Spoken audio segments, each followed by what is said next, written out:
Cascade. A core group of girls that bought in, that trusted me, that believed in me, and knew that I loved them. You can see that these girls are really wanting the best for this program, and that's all that I've ever wanted for them. Time to unleash the Lady Champions. You're tuned into the radio home of Cascade Lady Champions Basketball, WZNG Shelbyville, the Zinger 100.9 and AM 1400. The student section is loud, the teams are warmed up, and we're almost set for the opening tip-off. Let's send it courtside live. Here's Brandon Crossland and Brian Cruz. And welcome into the stable tonight here in War Trace. Your Cascade Lady Champions tonight in their third game of the 2022-2023 season. Tonight taking on the Eagleville Lady Eagles. And that'll be the first thing on tap tonight, and of course the boys game following. And good evening everyone. Brandon Crossland alongside Brian Cruz tonight. And we're glad to be back with you here at the stable for game number 2 here back in War Trace, and it's good to be back with you up here in the booth, Brian. Yes, Brandon, I'm glad to be back here tonight. Already the fans are here. I believe this place will be filling up real quick, and excited to watch another game of basketball between Cascade Lady Champions and the Lady Eagles of Eagleville. Yep, and here come the Lady Champions out from the Spirit Gate. And we thank you for listening to the Zinger 100.9, your radio home for Cascade Lady Champion Basketball. Also on the Zinger 100.9 free mobile app on the App Store and Google Play. And also at home games, you can listen via the Cascade High School YouTube channel. And right now we see some of you joining in on that. We thank you for that. And that's on Cascade High School's YouTube channel. Going to be getting the on-court feed up here shortly. But for now, enjoy the slides there. We're improving the broadcast by the week, Brian, and that's just how we're rolling around here, but we hope you enjoy it and it will be helpful to you as well. The Cascade Lady Champions are 1-1 coming into this evening. They fell to Tullahoma here at home on last Thursday, 42-68, and then had that nail-biting victory the last Tuesday, November 15th. Final score 55-54, got out of Hampshire with the win. Tonight, face a team that is smaller than them in district, but not one you want to overlook. You just want to be able to check one off the calendar and get some solid points up there. Let's take a look at our Catato Auto Repair Service Center keys to the game. Brian, I know you've got your hands full over there on the right-hand side of me. Yeah, you've talked about the games that we had last week between Hampshire and Tullahoma. In that first game, Brandon, we were able to spread the scoring around. Just about every player on the team got involved in the action and scoring. Unfortunately, last Thursday night against Tullahoma, we had one player that really stood out, had the majority of our points, and that was Kagan Young. So one of the keys for the night's game is we've got to get more players involved in scoring. Spread that ball around. Coach DeMumbrium likes to see all the players that are on the floor contributing in the game in that aspect. So key one is to get more players involved in scoring. Key two is handle the pressure. You know, Tullahoma's picked the pressure up on us last week, and we had a difficult time handling the passes and the ball as we were trying to get up and down the floor. So the ability to handle the pressure tonight is going to be the key for the Cascade Lady Champions. And then finally, communication. I know in talking to Coach Janey, she knows that a successful team is a team that communicates on and off the floor. And tonight, for us to be successful, these girls are going to have to communicate, talk, call for the ball, pass the ball with somebody who's looking for it to get open. So those are the three keys for the night's game. And hopefully if we do those things and do those well, we will come out victorious. Thank you, Brian. Those are your Catato Auto Repair Service Center keys to the game, and brought to you by Cars, of course, your proud sponsor of your Cascade Champions on the Zinger. And you've proven that Cars at 219 Blackman Boulevard East in War Trace is just the place when you need vehicle repair. Need it fast and right the first time. And Cascade Lady Champions taking on the Eagleville Lady Eagles tonight. And we hope you listened last night to the Cascade Coaches Show, where we had the preview of this game and also the one to follow. And we made it clear there is only one Eaglettes out there in the world. That's right. And they come from Shelbyville. The other ones are here at the Lady Eagles of Eagleville. That's right, Brandon. And we'll take a 2-minute break here and come right back for more pregame discussion here. And also we'll have our 5 starters also on the docket coming here very shortly. We'll take a 2-minute pause and come right back here from War Trace. You're listening to Cascade Lady Champion Basketball on the Zinger 100.9. On game night, winning is everything. But at First Bank, we know life's big wins happen off the field. Like when you win that amazing heart, when you win your first classroom's respect, or when you win your employees' loyalty and find the home that wins their smiles. Life's big wins take a bank big on you. Join a team that helps you win not only on game day, but on days you never forget.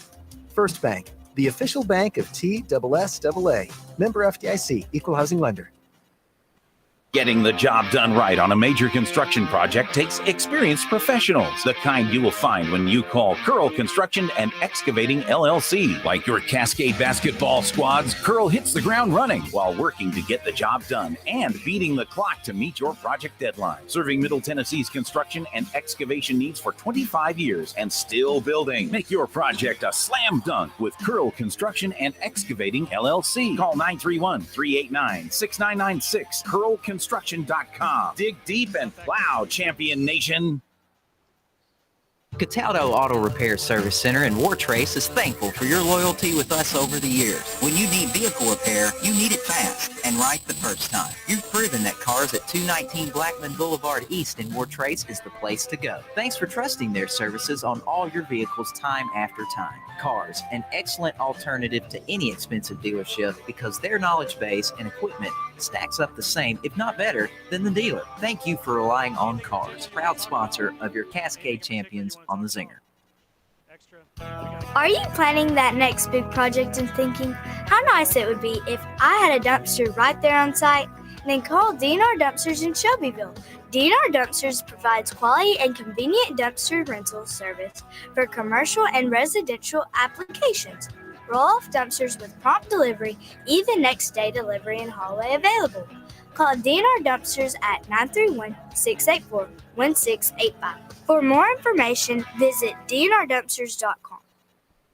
You're listening to the Zinger 100.9 and AM 1400 WZNG Shelbyville, your radio home for Cascade Lady Champions basketball.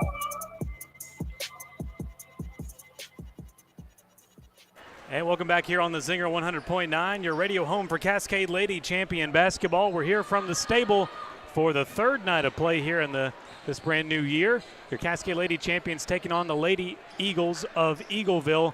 Brandon Crossan alongside Mr. Brian Cruz, and we're glad to have you join us here with the we already went through our cars keys to the game, and we had the JV game for the boys already tonight. And, yeah, Brandon, we actually had the girls and boys here. The girls started at 3:30, and they fell to Eagleville with a score of 27-25, and then after that game concluded, the JV boys from both teams got some action on the floor, and I believe Eagleville came out victorious in that one as well.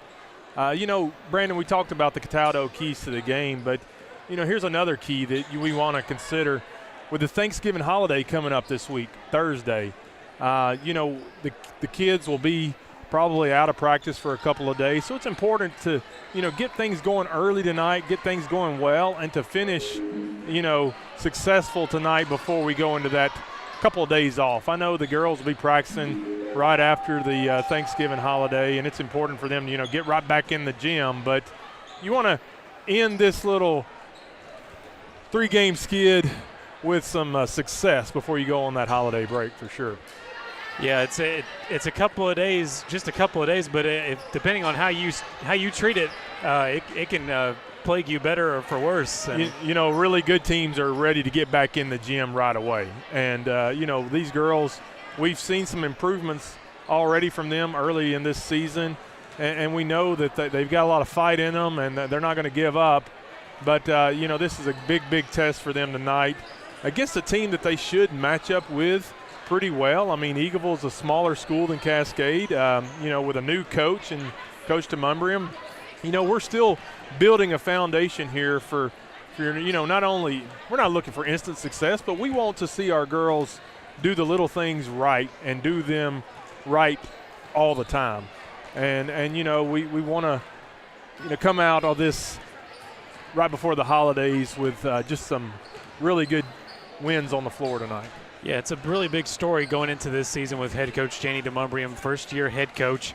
And then you look at the squad, there's not a senior in sight. They're all young, all looking to grab experience. A lot of them already do have plenty of experience with the young classification, and they really show out in stride. And as of late, it really has been Kagan Young, a freshman of all the squad, really kind of leading the way and showing her ability up here early in this new year.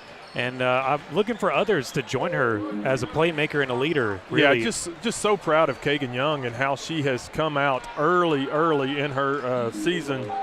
You know, and this is no secret to anyone. We talked about it last night on the coaches show. I mean, she's really just surprised us a lot in the way that she's prepared herself in the offseason to take in this starting role for your Cascade Lady Champions. Coach Janie talks about she's the first one in here every day, shooting free throws, getting shots up, and those that effort that she's put in the offseason is definitely paying off to her advantage now. And you know, she's I'd say is our leader of this Lady Champions team right now. She led us Thursday night with 18 points. Last Tuesday night against Hampshire, she had 9 with some clutch free throws. But just her ability to protect the basketball has been key for the Lady Champions so far in this season. In the search for stats from the past 2 games, I did come up with this. The Lady Champions points for over the last 2 games, 97. Points against, 122. Yeah, so need to be balancing the scales as much as we can. I know Tullahoma, of course, played a big part of that difference there, and also the Hampshire fourth quarter. Yeah, you would like to see our girls come out and ratchet up the defense a little bit tonight, maybe put some pressure on Eagleville, cause them some disruptions in their game, and then, you know, take care of the basketball ourselves and be able to capitalize on every opportunity that we have to score. You know, we've got some shooters on this team. When they pass the ball around, Cadence Miller, she can get hot at any time. We know what Annabelle Calvert's capable of doing, Abrielle Presley. Just a lot of girls that can pass that ball around and get involved in the scoring. That's going to be very important for them tonight as we take on these Lady Eagles. And it's a really good crowd here. You mentioned it over the first break there. Here in the stable, we've got plenty of action on both sides, filling up the stands for the girls' game, and they warrant it. I mean, they bring the action just as much as the boys' team, and I think they're up for a really nice season this year. Already starting 1-1, and I mean, last year to this year, it's already night and day. We're already satisfied, and Coach DeMumbrium just has echoed over and over. I love my girls as long as they play hard, even if they come out not the victor. She says I'll still love you. She knows that this is a rebuilding team that she's got. I mean, you know, we brought on the coaches show last night, a sophomore and a freshman. You know, those are girls that are not only having to get it done on the floor, but they're being asked to come in and do coaches shows, interviews with people, and you know, they're just having to step up and mature beyond their years. And you know, kudos to those 2 ladies last night, Sophie Ray and Kagan Young, for coming out and, you know, speaking to us and speaking to the coaches and, you know, providing a little entertainment for the people that support the Cascade Lady Champions. It's fun to ask them. I don't know, which one are you more scared of, hopping on this hardwood or hopping on the microphone here with us on the coaches show? And I guarantee you, regardless of who the opponent is, they're always more nervous about coming on the coaches show and speaking to us. And I don't understand that. We had Cadence Miller come back for an ad that's running, and also the liners and stuff, and she was nervous when she got back there. I was like, we're not live. You know, we're not live. You can, I mean, you yell with your teammates with practice, I'm sure. So we can erase this. We can edit. We can do anything we need to. I mean, we'll take this. If it's not bad, if it's not good, we'll do it again. So, but I'm proud of all the student athletes that are willing to go on the coaches show and kind of just be themselves. You know, we have them here in this basketball environment, but we also want to know, you know, what's your favorite food? You know, what's your favorite color? You know, little things like that. And also not only the parents want to know that, but the Cascade fans, they want, when they tune in on the coaches show, they want to hear things like that too. And so thankful for Coach Janie and Coach Lawson for you know, making that available to the fans. I mean, just promoting their programs, and you know, they've got such tremendous support from the Cascade community. And you know, people tell me they listen to us all the time, Brandon, and you know that not everyone can make it out to the games, and if they can't, they're still listening to them and supporting those champions from home or driving down the road or wherever they may be. Well, the Cascade Lady Champions now getting out of those warm-ups in their home white tonight with the orange trim, orange lettering, and Cascade across the front. They got the C with the horse on the short. And the Eagleville Lady Eagles tonight in their road maroon red with that black-white trim striping. And yet to see the numbers, but we're about to get into the national anthem and the invocation. I do not see Mr. Tyler Bowman down here today, but I do see our we've got football man. Yeah, Coach Tyre down there. Yeah. Beth Keel keeping the books for the Lady Champions tonight, and Kurt Parker keeping the scoreboard. That's the name I was thinking of. Yeah, I feel so bad. I go to church with the guy. Yeah, okay. I forget his name. Yeah, I know he's a Parker. He's a Parker, and he's definitely a faithful supporter of all things Cascade. We're glad that he's with us tonight to work the clock and the scoreboard. So Lady Eagles in the road maroon red with the black numbers, with Lady Eagles on the shirt. Folks, we're glad you're tuning in with us here on for Cascade Lady Champion Basketball on the Zinger 100.9. We'll remind you again, we are streaming every home game on Cascade High School's YouTube channel and also on the free mobile app on every game on the Zinger 100.9 on the App Store and Google Play. Now we'll make our way down courtside for our invocation and national anthem. These rules provide for fair competition among players. Spectators can help promote good sportsmanship, also by observing the rules of fair play. Each one is requested to take personal responsibility for keeping this game at a high level of sportsmanship. At this time, if you haven't already, rise to your feet, remove your hats, join us in honoring America with the playing of the national anthem.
It's Cascade Lady Champion Basketball time from the stable. We're glad you're joined with us on the Zinger 100.9. And now we're about to get to our 5 starters.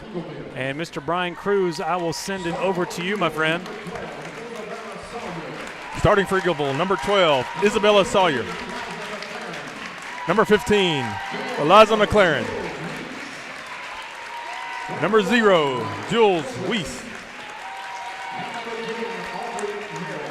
And number 10, Aubrey Merritt. So a quick starting 5 there for the Lady Eagles. And now we get to your Cascade Lady Champions. And I'm sure we'll send the lights out here in a moment, as has been the custom. Yes, it is. The past home game. We'll do it again. Lights out here from Wartrace. Here's your starting 5 for your Cascade Lady Champions.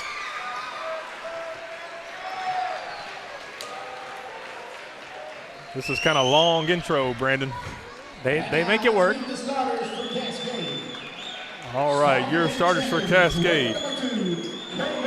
Number 2, Kagan Young. Number 5, sophomore Sophie Ray. Number 11, Bella Rhodes. Number 14, Cadence Miller. And number 22, Annabelle Calvert. Another great starting 5 there for your Cascade Lady Champions at home here tonight for one of the last game here in Thanksgiving break. And we put on socials today, the turkey can wait. We've got Cascade Lady Champion basketball to take care of, and the boys coming up shortly after this. We're glad you're joining with us on the Zinger 100.9, your official home for Cascade Lady Champion and Champion basketball. Sophie Ray will be at the jump ball for Cascade. All teed up here, ready to go at the C, and it's basketball time in War Trace.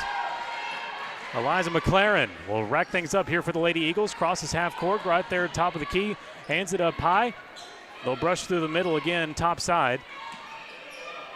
And it's with Weiss. She actually is the 0-0, not just the 1-0 there. That's not something you see every day. Merritt, and the hand up high. And a wild jump shot there from that short corner on the top side. No good for Eagleville. And going back to Cascade's way, it'll be that freshman, Kagan Young, we've been talking about so much.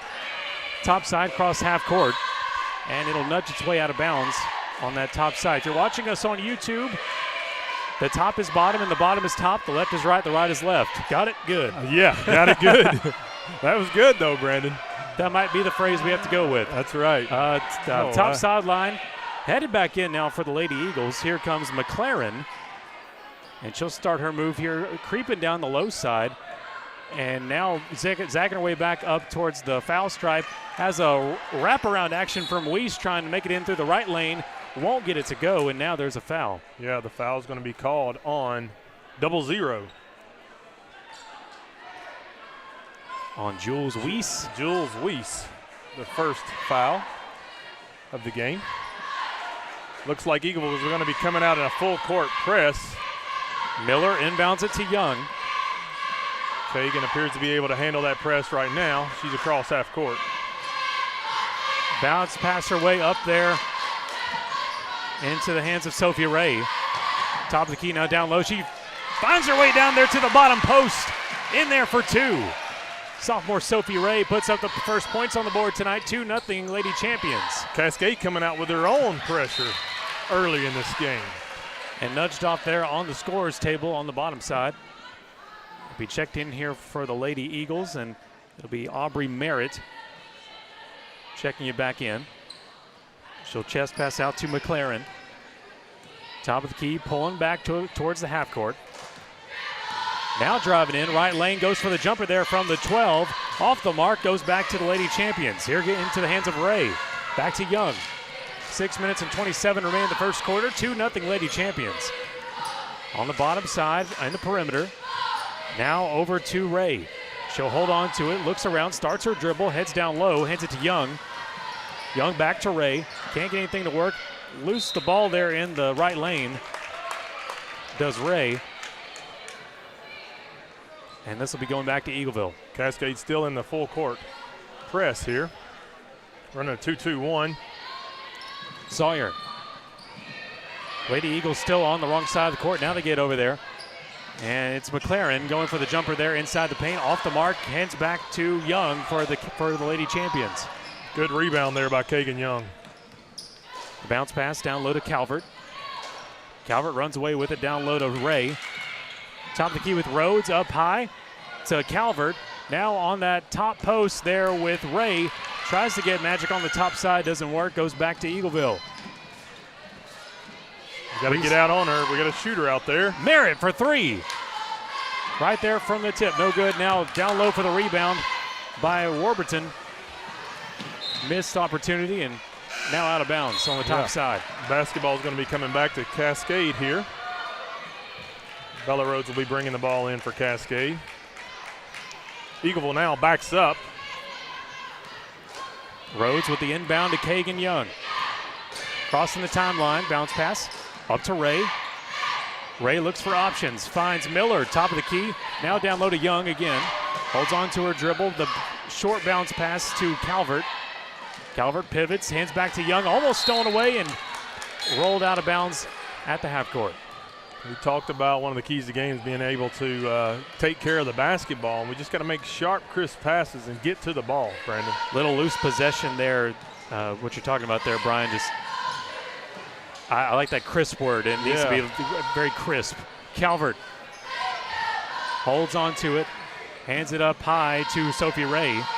Sophie's got her back to the basket. She's got to get rid of that basketball. Here comes that turnover from Eagleville. Back to McLaren. They're going to call a foul there on number 22, Annabelle Calvert. That'll be her first, team's first. So the foul on Calvert, and at the line, it's Eliza McLaren, starter for the Lady Eagles tonight. First shot is fine. And breaks the ice for the Lady Eagles. Now their point on the board.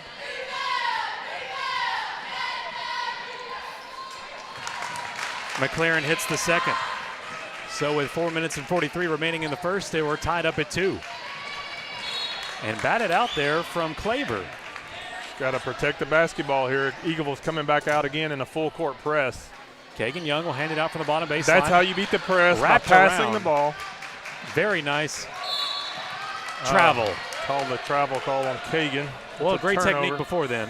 Yeah, we just need to sling that basketball a little bit quicker. We had the press beat.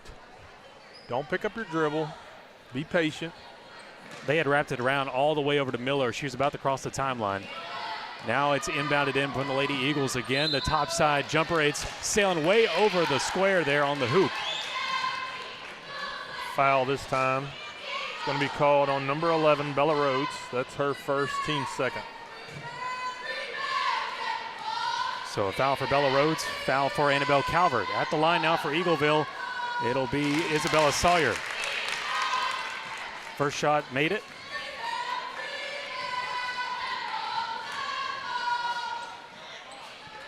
Not the second. 3-2 Eagleville. Now Kagan Young sails a pass down low on the low border and falls out of bounds at the Eagleville bench.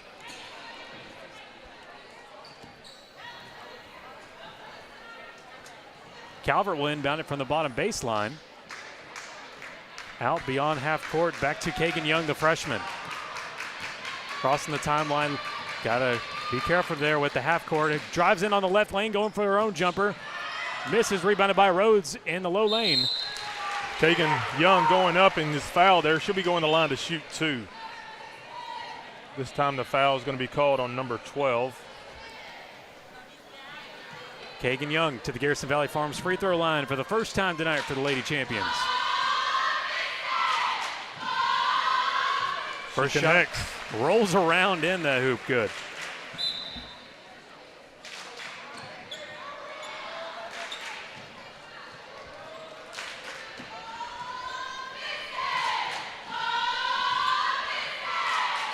And she connects again.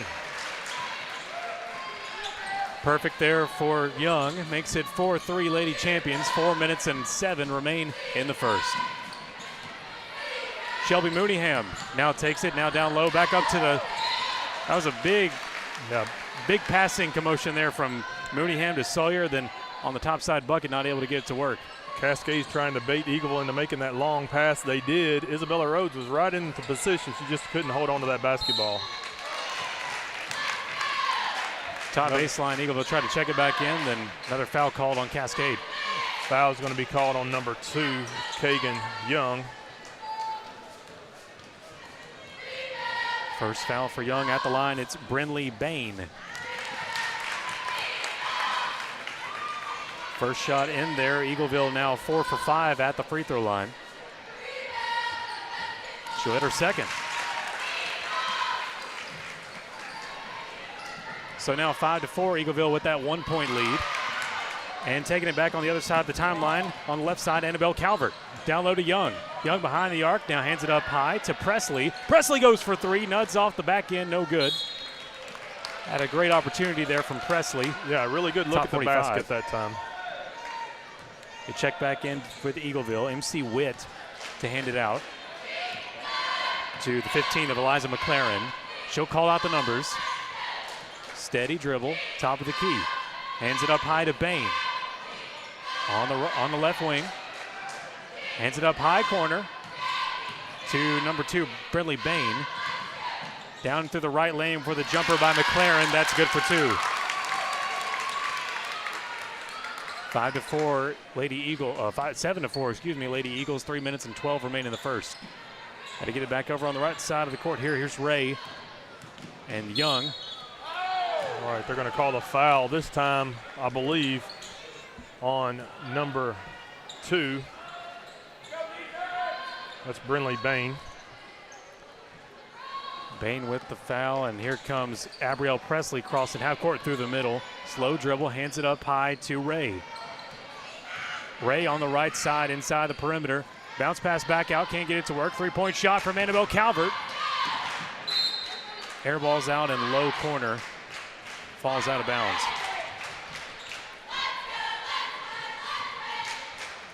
Inbounded back into Eagleville to Eliza McLaren. Calls out the numbers again, crosses the timeline on the low side. The handout to Mooneyham down low. Back to McLaren. Into the short corner, now bounce pass up high corner. She's all by her lonesome there for the 3. No good, rebounded down low by McLaren. Can't get that layup to work. Rebounded again inside the paint by Bain. Off the mark, and now Presley able to run it away. All right, we need a basket right here, Brandon. We need to protect the basketball, set something up, and make something happen here. Young down low to Calvert. Short pass to Rhodes. Down low corner with Calvert behind the perimeter. Get out of that corner there. Some loose passes there and taken away by Eagleville. Almost got it back. Low side bucket from Bain. They're going to call a foul there on Abrielle Presley, a blocking foul. So Bain misses the shot, draws the foul.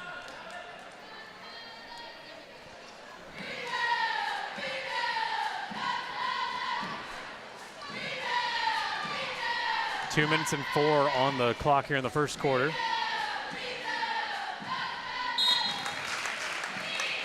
Bain picks up that first shot. Getting a lot of their points from the free throw line. You know, that was a problem that hurt us Tuesday night at Hampshire.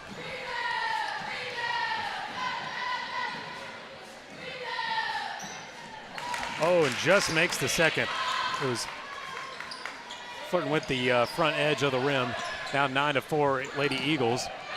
Lady Champions getting over the left-hand side of the timeline to Rhodes and thrown out of proportion there. Intended for Miller and just thrown away. Yeah, just inability to handle the pressure right there and just making errant passes. Thrown into Bain. Bain crosses half court right at the C. And down low to Mooneyham. Behind the arc, down low corner to Bain. Bounce passed in. That's going back Lady Champions' way. Great opportunity. Got to capitalize. Abrielle Presley takes it from the baseline to Rhodes. Back to Presley. Back to Rhodes. Back to Presley. See Abrielle Presley just kind of take over this game and not do that. That's not what we want to happen. She is so much better than that. Throwing a pass away. Got to get a pass back. Jump ball called. Sophie Ray getting down on the floor. Cascade will be bringing the ball back in again. We've just got to make something happen this time. Yeah, can't have those hollow possessions. Eagleville's backing up this time. Abrielle Presley crosses half court. 1 minute and 20 remain in the first quarter. Eagleville leads at 9-4. Oh, and hitting the, looked like Isabella Rhodes hit the Eagleville chair right there. She fell out of bounds. Goes back to the Lady Eagles. She seems to be okay. And Coach DeMumbrium was going to take a timeout. Much needed timeout there. Cascade just not passing the ball. And the girls wearing white. We'll take a 30-second timeout. Be right back. Cascade Lady Champions trail 4-9 over the Lady Eagles. When the Cascade family needs top quality veterinary care for their furry little friends, or even around the clock emergency care for livestock, they turn to the vet they trust like family. Family is exactly what you'll find at the Cascade Veterinary Hospital on Fairfield Pike in Wartrace. Proudly serving the Bedford County area since 1998, Dr. West and his team continue to serve our community by providing impeccable care in a kind and compassionate environment. 931-389-0449. Cascade Vet Hospital. And back here from the stable, the Lady Eagles back in possession with about a minute remaining in the first quarter. Down low with Bain. Now top of the arc again, now back up high. That's with McLaren. Hands it up top of the key again, now down low to Weiss. Weiss starts her dribble, loose ball, and Rhodes able to recover, hands it out to Presley. Presley crosses the timeline, goes through the middle of the paint, Goes for the jump, might get the foul though after this missed shot. Yes, I believe the foul is going to be called on number 10. So we'll see Abrielle Presley to the Garrison Valley Farms free throw line for the first time tonight.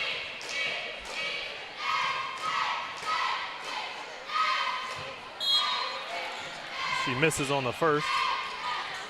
It is a wonderful crowd to see here in the first quarter, Brian. Spectacular.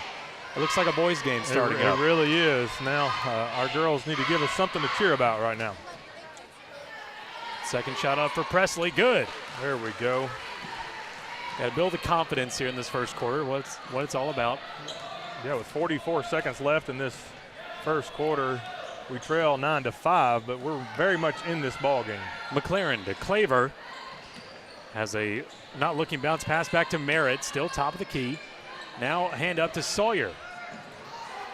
We cannot leave them that wide open, Brandon. Killing time and got the Lady Champions running all over the court. Somebody's going to be willing to take that shot. McLaren bounce pass down low to Claver. They're looking for three somewhere. No, they take the low side jumper. Miss. They get their own rebound. That's Isabella Sawyer there for two. Make it 11-5 Lady Eagles, and this will end the first quarter if Lady Champions can get back over to the other end. Presley. Yeah, we got to get a shot off, Brandon. We don't throw know the something. time. Not able to get something to go in time. That'll end the first quarter of play. Lady Eagles of Eagleville lead it 11-5 here from the stable. We'll be back in 30 seconds for second quarter action right here on the radio home for Cascade Lady Champion and Champion Basketball, the Zinger 100.9. Hi, I'm Blake Bloom from Cascade School. Did you know there's a place where you can get good neighbor service and great auto and home insurance rates? Yep, that is Rob Gardner State Farm. So stop shopping around. Rob Gardner State Farm has got you covered. Give Mr. Rob and my mom a call today, 931-685-2080. Like a good neighbor, State Farm is there. Go Champs!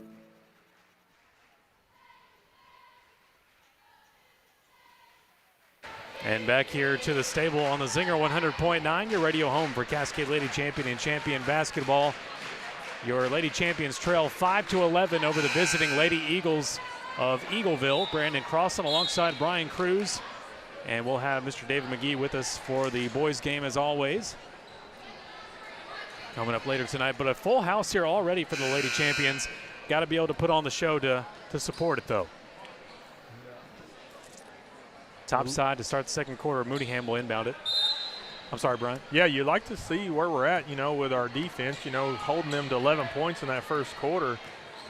Now we just got to get some points on the board of our own. McLaren hands it down low behind the perimeter to Mooneyham at the foul line. Now a jumper inside the paint by Sawyer. She goes for one, goes for two. This time a foul is going to be called on 14, Cadence Miller. Miller picks up the foul and Sawyer to the line.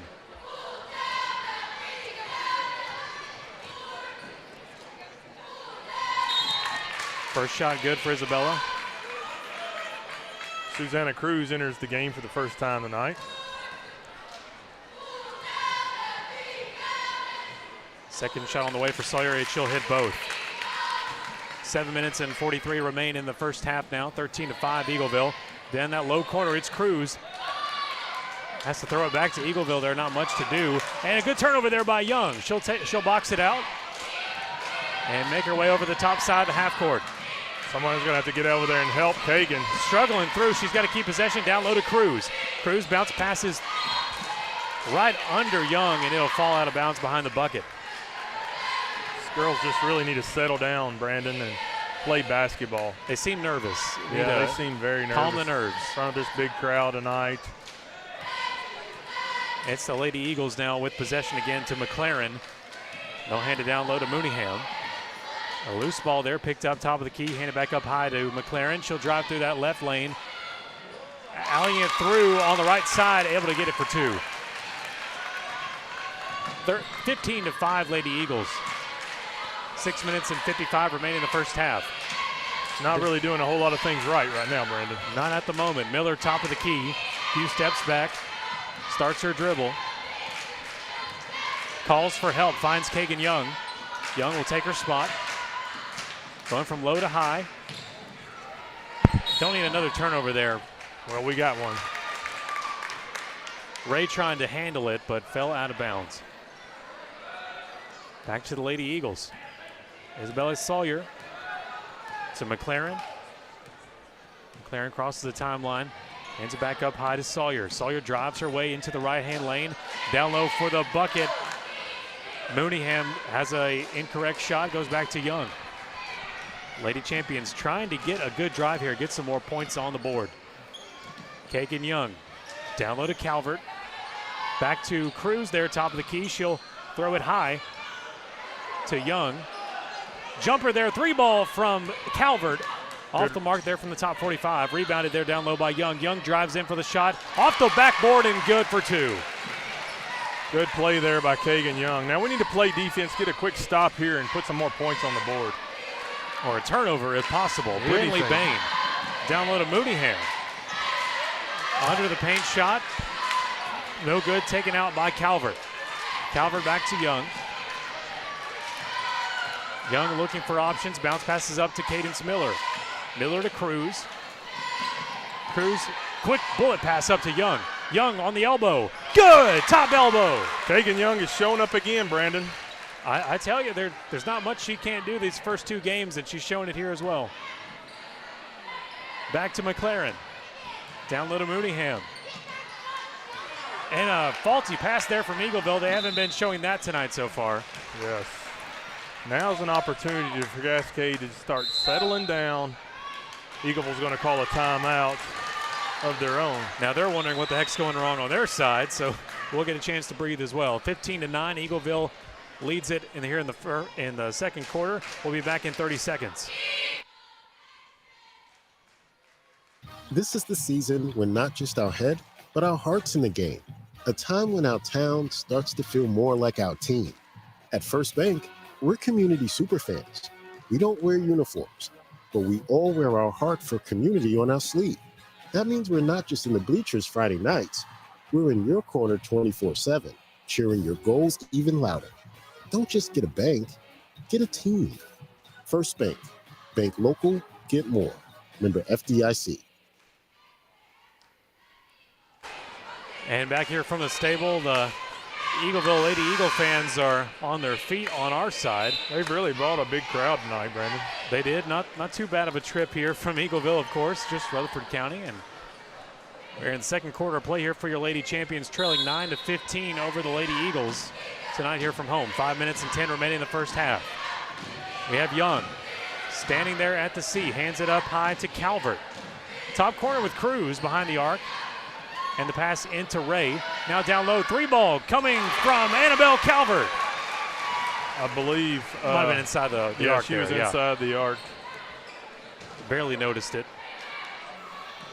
Nonetheless, a very good basket there. And another turnover from Eagleville. We got to get the ball out here. No whistle yet. That's a good turnover there. Yes. Now the score is 15-11. An opportunity for us to close the gap here. Kagan Young crosses half court, hands it low to Miller. Miller back to Young. Young holds on to it. Down on the left wing to Cruz. Inside to the rim to Ray. And Eagleville takes it away, but they will sling that pass. They will turn that ball over again. It's almost starting to be some sloppy play on both sides of the ball, Brian. Yeah, there really is. Susanna Cruz inbounds it from the bottom baseline out to Kagan Young. Like to see some other players get involved in this game now.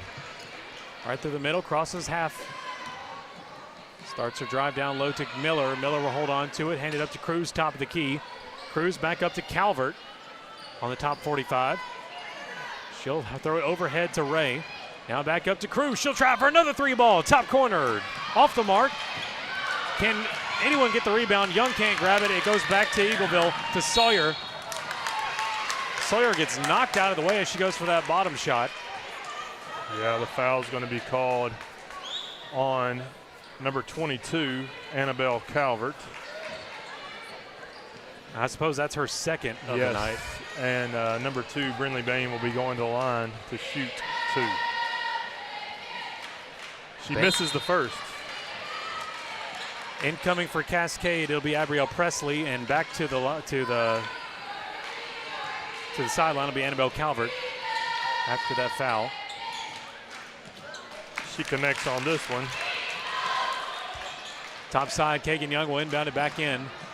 And goes from top to bottom, finds Cruz there on the bottom side. Back to Miller. Got to swing that ball. There you go, girls. Rainbow pass up to Ray. And she'll have it up in the high corner now with Presley. Three ball by Kagan Young. First bank three-pointer from Kagan Young in that top 45. First one of the night. Just really playing her heart out tonight. So now the trail is down to 2, 14-16, Lady Champions over the Eagleville Lady Eagles. 3 minutes and 29 remaining in the first half. Kagan Young will inbound it from the top baseline on the right-hand side, left-hand side on YouTube. Down low to Susanna Cruz. Brought back the other way, Eagleville with another quick turnover. They'll try to capitalize on the top side with a layup, can't get it to work. And another foul line visit for the 15 of Eliza McLaren. Just a sloppy pass by Susanna Cruz there, and then she goes down and has to get a frustration foul. First shot from McLaren sinks. Bella Rhodes coming in for Susanna Cruz after the foul.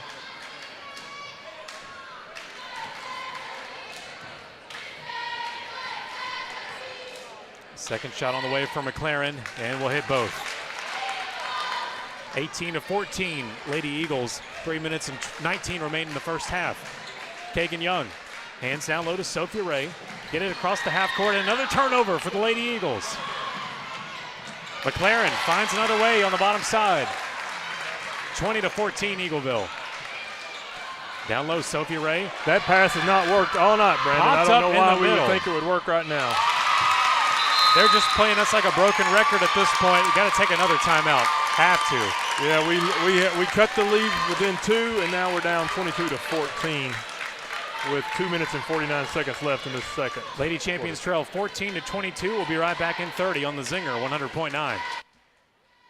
There's peace of mind when you discover quality local beef for your family that's backed by tradition at Garrison Valley Farms. Taste the difference of locally processed beef, free of antibiotics, steroids, and hormones. They always have quarters of beef available with halves and wholes available by request. 931-389-1005.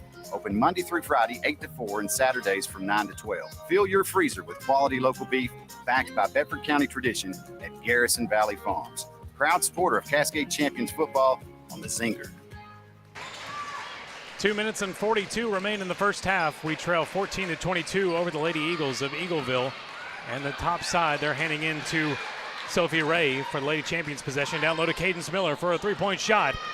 Off the mark and rebounded there by Sophia Ray on the floor. Ball is tied up there, a jump ball. Cascade will be maintaining possession underneath their own basket. Inbounding is Young. Looks for options, goes way out to Presley. She'll maneuver away with some dribbling here, has to pivot now. Goes for the jumper there from that top elbow. It works, counted for 2. Good shot there by Abrielle Presley. Thinking on the top of your toes there. And now back to Eagleville with Isabella Sawyer. Down low to Mooneyham, she'll drive in on the right wing. Now back out to McLaren. McLaren drives up with a loose one on the left side.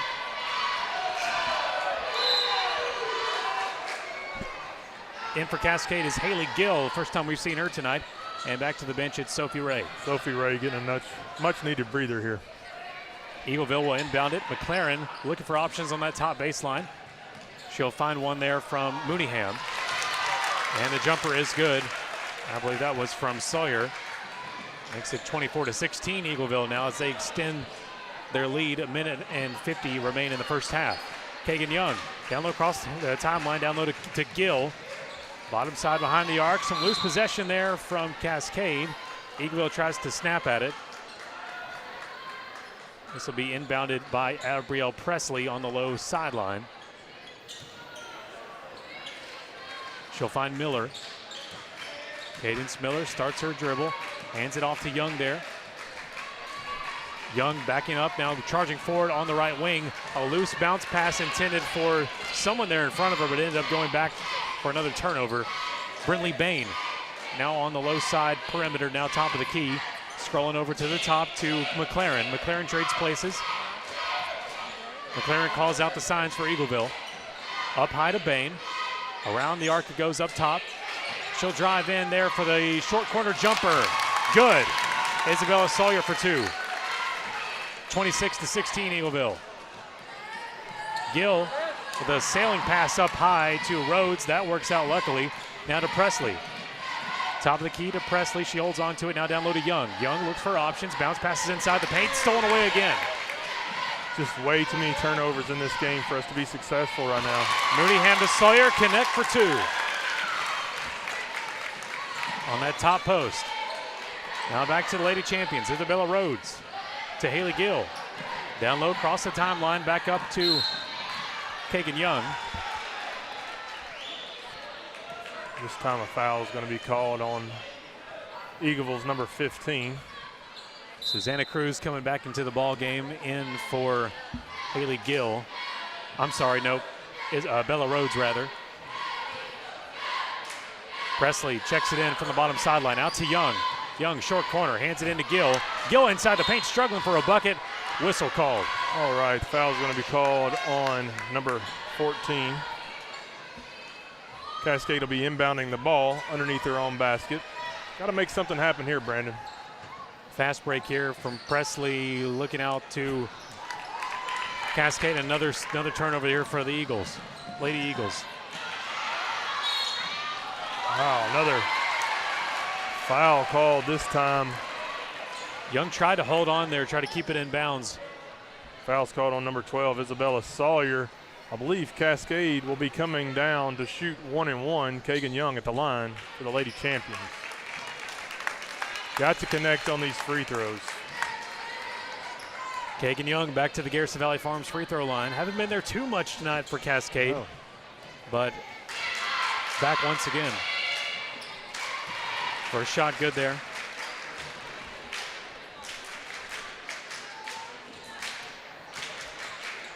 And I won't say it yet.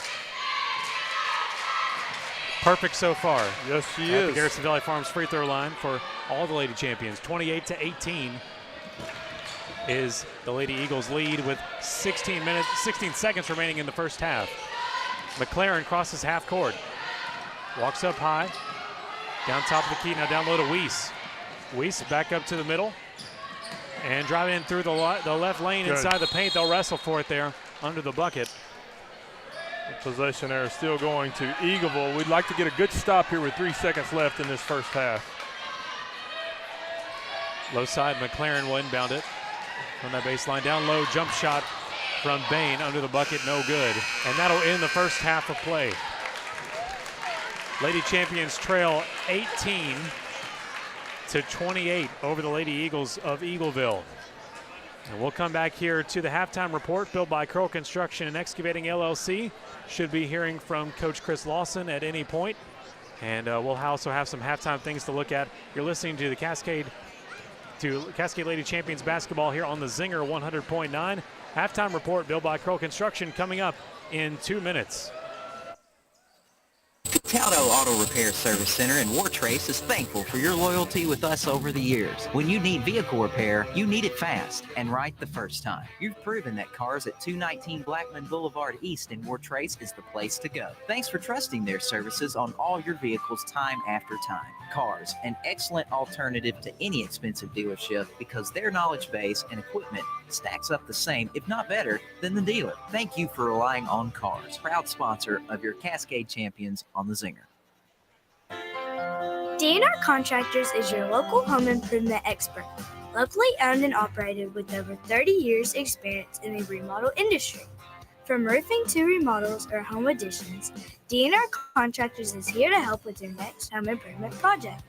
Get your home holiday ready by calling my daddy today at 931-684-1685 or visit our website at dnrcontractors.com. Go Champs! When the Cascade family needs top-quality veterinary care for their furry little friends, or even around-the-clock emergency care for livestock, they turn to the vet they trust like family. Family is exactly what you'll find at the Cascade Veterinary Hospital on Fairfield Pike in Wartrace. Proudly serving the Bedford County area since 1998, Dr. West and his team continue to serve our community by providing impeccable care in a kind and compassionate environment. 931-389-0449. CascadeVetHospital.com. Hi, I'm Blake Bloom from Cascade School. Did you know there's a place where you can get good neighbor service and great auto and home insurance rates? Yep, that is ta-da! Rob Gardner State Farm. To stop shopping around, Rob Gardner State Farm has got you covered. Give Mr. Rob and my mom a call today, 931-685-2080. Like a good neighbor, State Farm is there. Go Champs! This is Cadence Miller, sophomore guard, and you're listening to your radio home of the Cascade Lady Champion Basketball, the Zinger 100.9. And welcome back to the stable here in Wartrace, and welcome into the halftime report built by Crow Construction and Excavating LLC right here on the Zinger 100.9. Your Cascade Lady Champions here in halftime, trailing the Lady Eagles of Eagleville 18-28 here at home. Brandon Crossan alongside Brian Cruz here in the Crow Construction Excavating halftime report. And a lot of mistakes happening. That's the big theme we've noticed this first half. And not just on the Lady Champions side, but a lot of sloppy passes from one side of the court to the other, and a lot of, you're getting possession back, but then getting passes to a teammate and not really having it zeroed in, so it ends up going out into the open. Yeah, Eagleville has kept the pressure on Cascade for the largest part of that first half, and we just kept making inerrant passes right in the middle of the floor and just not protecting the basketball, and that's what's given Eagleville the opportunity to get this 10-point lead in this game. The score is 28-18, and we got to come back out in the second half and hopefully minimize the mistakes that we keep making and take advantage of some opportunities from the mistakes that Eagleville is making. We're joined now by Coach Chris Lawson, your Cascade champion basketball coach. A regular guest, Coach Chris Lawson. How you doing this evening? I'm good, guys. Can you hear me? Yes, we can hear you just fine. Hey, thanks for having me. Yeah, and you must be coming off a nice week there after a big win over a big school, Tullahoma, and now focused in on tonight. What's going on there with the guys? Well, we like to go one game at a time. We had a good week last week. Had a good win at Hampshire. Had a good win here against Tullahoma for our home opener. But next game on the schedule is Eagleville coming in tonight. And as you can see, it's a packed house. Coach McLaren does a great job every year with them. They've had a lot of success, great tradition with that program, and almost like a rivalry game for us. And expect nothing but the best from them. It should be a tough game tonight. One thing that you see in the gym tonight, Coach, is Eagleville's much like Cascade. They bring a good fan base with them when they travel. Absolutely. There's a lot of people in here tonight. A lot of people here tonight, both fans from both teams ready to watch an exciting basketball game. Hopefully your guys will capitalize and come out victorious before they go into that holiday break. Yep, we need a good night tonight. We need a solid effort, both ends of the floor, and we talked about with the win on Tullahoma. That was kind of the first test of the season. So we move on now to Eagleville, and this is another test for us. This is another, it'll be a different type of game. They won't be quite as long and athletic and physical in that aspect. But I think maybe they might be a little bit more skilled shooting the ball from outside and kind of how they run their stuff, especially on the offensive end. So kind of similar to our players, not as long, very lean, but fundamentally sound. Should be a great basketball game tonight. Absolutely. We hope the crowd gets into it. Hope we can put on a show, and obviously we would love to win easy, but I tell the guys where we grow the most is tight ball games and fighting hard and having to figure things out at times. And you know, that's where we grow the most whenever we're playing. Everyone's healthy tonight? Knock on wood, everybody is healthy right now. Hopefully we get through the game, you know, tonight and injury-free for both teams and get into this break and we'll get a few days off. All right, Coach, we wish you the best tonight. We appreciate you joining us tonight. Hey, thanks so much for having me. All right. Hope everybody has a good break. You too. Thank you, Coach Chris Lawson, and we look forward to the Cascade champions making their way out at the conclusion of this one, taking on the Eagles of Eagleville tonight. But tonight the story is your Cascade Lady champions so far right now, trailing the Lady Eagles of Eagleville 18-28. And you're here in the halftime report built by Curl Construction and Excavating. We'll take another 2-minute break and be back for closer to the start of the third quarter action right here on the Zinger 100.9. Don't go anywhere. You're listening to Cascade Lady Champion Basketball on the Zinger. On game night, winning is everything. But at First Bank, we know life's big wins happen off the field.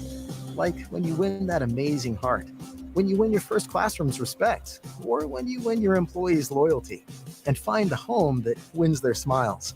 Life's big wins take a bank big on you. Join a team that helps you win not only on game day, but on days you never forget. First Bank, the official bank of TSSAA. Member FDIC, Equal Housing Lender. Getting the job done right on a major construction project takes experienced professionals, the kind you will find when you call Curl Construction and Excavating LLC. Like your Cascade basketball squads, Curl hits the ground running while working to get the job done and beating the clock to meet your project deadline. Serving Middle Tennessee's construction and excavation needs for 25 years and still building. Make your project a slam dunk with Curl Construction and Excavating LLC. Call 931-389-6996. CurlConstruction.com. Dig deep and plow, Champion Nation. Cataldo Auto Repair Service Center in Wartrace is thankful for your loyalty with us over the years. When you need vehicle repair, you need it fast and right the first time. You've proven that cars at 219 Blackman Boulevard East in Wartrace is the place to go. Thanks for trusting their services on all your vehicles time after time. Cars, an excellent alternative to any expensive dealership because their knowledge base and equipment stacks up the same, if not better, than the dealer. Thank you for relying on Cars, proud sponsor of your Cascade champions on the Zinger. Are you planning that next big project and thinking how nice it would be if I had a dumpster right there on site? Then call DNR Dumpsters in Shelbyville. DNR Dumpsters provides quality and convenient dumpster rental service for commercial and residential applications. Roll-off dumpsters with prompt delivery, even next-day delivery and haulaway available. Call DNR Dumpsters at 931-684-1685. For more information, visit dnrdumpsters.com. This is Sophie Ray, sophomore forward, and you're listening to Radio Home for Lady Champions Basketball, the Zinger 100.9.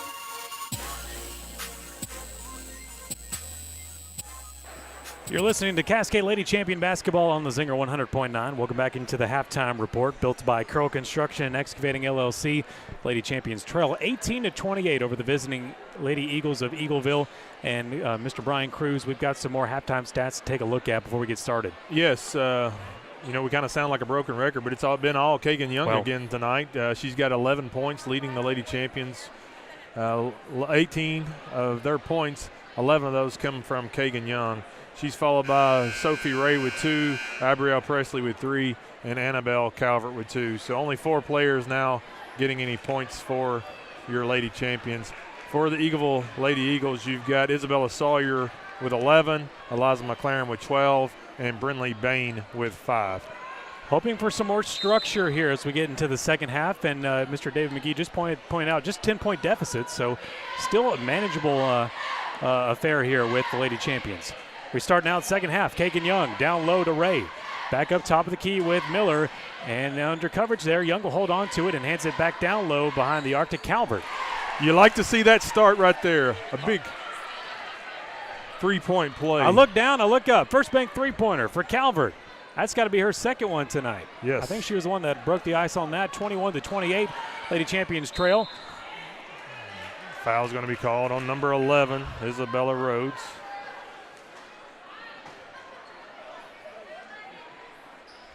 Lady Eagles will check it back in with Mooneyham on the bottom side with the score table. Up to Sawyer. Top side, she's all there on her own. Goes for an easy 3-ball. No like good. To see a rebound there from your Lady Champions. Rebound by Bain. Instead, they'll hand it back up to Mooneyham. Now to McLaren. I'm sorry, that's Mooneyham there. Now top side layup attempt by Claver. No good. Back to Cascade. Kagan Young crosses half court on the top side. Hands it down low to Calvert. Calvert down low to Ray. Ray waits for her dribble. Now finds the right wing open. Oh, they're going to call a foul there. On Sawyer? Yes, I believe that's going to be on number 12. So we'll see Sophie Ray now to the Garrison Valley Farms free throw line.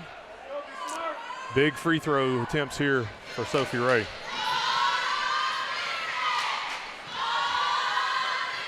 She misses on the first. It was a great crowd at the beginning of this game, and it's even more so now, of course, at the start of the second half. Sophie Ray misses on the second attempt as well. And you got to think that crowd plays into some pressure at least for these young girls. Bain down low behind the arc, now top of the key. Low side, hands it down low to Mooneyham. Mooneyham works her way through the left side lane. It's turnover by Young. Young, left lane, hands it down low to Ray. Ray able to grab it for two. Great work to get it back over on the Cascade side of the board. Cut this lead down to 5 points now. Topside jumper in the short corner by Eagleville, off the mark. Another good rebound by Isabella Rhodes. Kagan Young with the ball. Young on the low side behind the arc. Hands it up top of the key to Miller. Miller tries for three. A little too much gas. Taken away by Eagleville. You got to get back down the floor here and play defense, Brandon. Sailed up pass high to low, now back up topside board. Taken in for two by Shelby Mooneyham. Bump that lead up 30-23 Eagleville. Young hands it up high to Miller. Miller doesn't start to dribble, hands it over to Young. Now down low, cross the timeline with Bella Rhodes. Rhodes in trouble, has to make her way down low. Back to Miller, bounce pass up. Miller tries her share there. Inside the paint, taken back away by the Lady Eagles. It'll be McLaren. Down low to Bain. Bain drives in and knocks down Sophie Ray. Jump ball there. Possession arrow still with the Lady Eagles. They'll be inbounding the ball underneath their own basket. Low baseline, McLaren will check it out. Just a quick low jumper. They got to get on there with the defense. Able to stop Claver from getting an easy two. Foul's going to be called on number 2, Kagan Young. What number is she on now? Let's see. That's her second foul tonight. First shot no good there for Sawyer. Hard to see those numbers from here, isn't it? It's not Sawyer because Sawyer's over here. It must be Claver there at the line for Eagleville. Yep, Claver.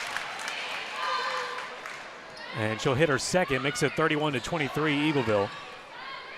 So Rhodes back up to Young. High sailing it up to Ray. Still not on the right side of the board yet. Now they are to Rhodes. And turnover just like that. Back to Sawyer. High side layup. Puts another 2 points on the Lady Eagles board. 33-23. Now 10-point deficit again. Young hands it up high to Ray. To Rhodes. To Young. Driving in the paint. That was great passing there for the Lady Champions. Great teamwork. Great job by Kagan Young in finishing that basket. She'll have an opportunity for a three-point play. First opportunity of the sort tonight for the Lady Champions. As Kagan Young makes her way to the Garrison Valley free throw line. Yes! She connects. So Young makes it 33-26 for the Eagleville lead. McLaren driving on the right wing. Now hands it low to Sawyer. Sawyer goes for a shot, no good. Rebounded almost by McLaren up top. They're going to call the over-the-back foul called on number 15, Eliza McLaren. Lady Champions with an opportunity here, Brandon. She's got to protect the basketball and make something happen. Kagan Young inbounds from up high. Crosses the stripe. Moves it down low to Presley on the right wing. Back up to Young, top of the key. Now moving away up to the left wing to Calvert. Inside the paint now with Ray. Hands it back out low. Three ball from Rhodes. Off the mark. Back to Eagleville. 4 minutes and 28 remain in the third. 33-26, Eagleville. Working on their way on the top side for a jumper. They get their rebound. Really need to get a rebound Claver. here. Knock it in for two. 35-26, Eagleville. Kagan Young crosses half court through the middle. Keeps a steady dribble. Under pressure there. She has to lunge her way around. Loose ball. Falls out of bounds on the top side. Remains Lady Champion possession. It'll be Annabelle Calvert to throw it back in. From the half court out to Young. Young slow and steady. Up to Calvert. Around the top side. Now back to Young. They check that way. Now they go the other way to Presley. Down low for Calvert. Through a three-point shot. Hits the corner of the rim. No good. They lunge a pass, Eagleville does, over to the top post to McLaren. Her shot duds off the edge of the rim. They get the rebound from that same spot. Also no good. And now taken back by Young. Young. The handoff to Presley. Presley crosses half court, now in control. Up high to Calvert. Top side to Rhodes. Back to Presley. Down low three-point shot from Calvert, not going. To Young, now up top to Rhodes. A lot of movement, a lot more movement here from the Lady Champions from all game long. All right, the ball's kicked out of bounds there by the Lady Eagles. Cascade will be inbounding the ball underneath their own basket. Presley inbounds from the top baseline. High sailing there from the foul line to Rhodes. Easy shot there. Just good moving the ball around that time. A good opportunity and great score there for Sophie Ray. Got to get back and play defense. Ray with the points down low, three-point shot coming from Sawyer. On the low 45, it misses. Back to the Lady Champions. Kagan Young crosses the stripe. On the top side, hands out to Calvert. Top corner to Rhodes. Goes for the bounce pass. Might get the travel call there on Rhodes. She does.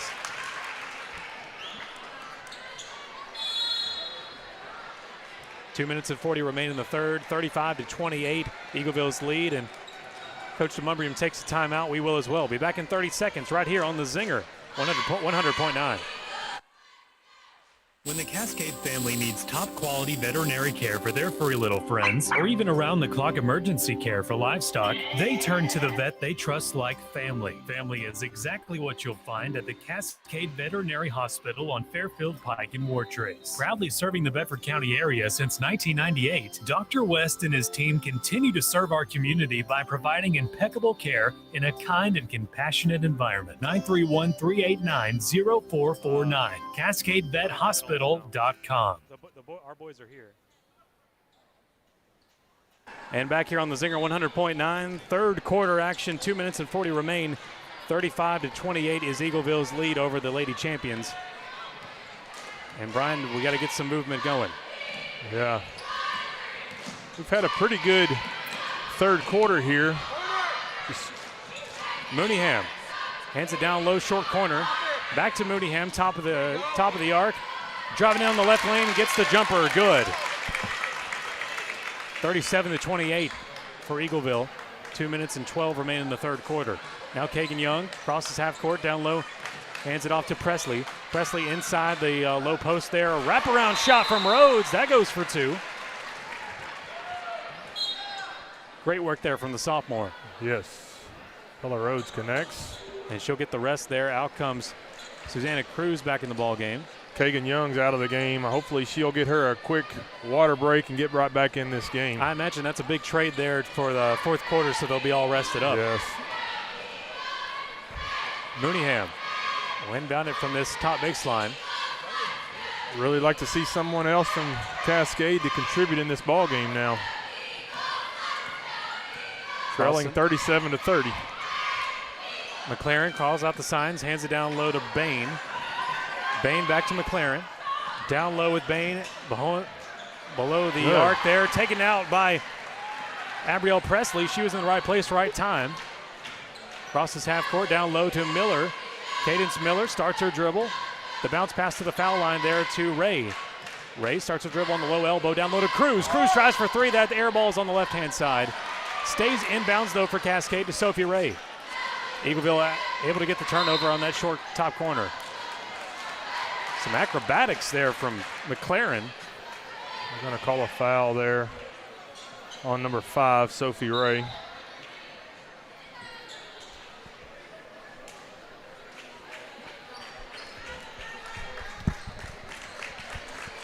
A minute and 24 remain in the third. 37-30. Lady Champions trail by 7. 3 timeouts left on both sides. 3 fouls on both sides as well.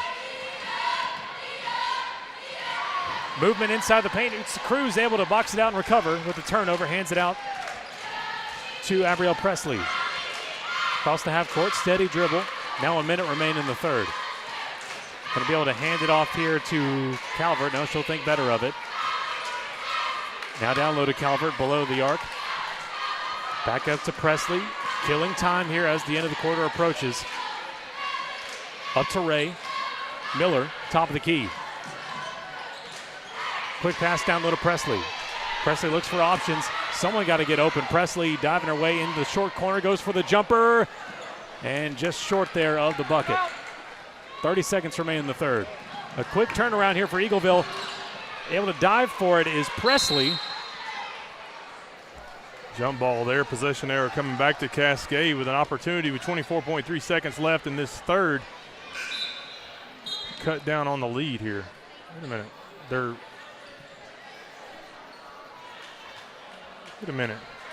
They're giving the ball back to, wait a minute. Yeah, they'll stop that quickly. Yeah, the possession error is supposed to be going to Cascade. He handed the ball off to Eagleville underneath their own basket. Okay, so we'll get that switcheroo very quickly. I forgot I was on radio there for a moment there, Brandon. I was telling them to wait, but they weren't waiting. Easy now. Annabelle Calvert, top sideline into Presley. All right, we're back now where we're supposed to be. Crossing the stripe is Annabelle Presley down low to Ray.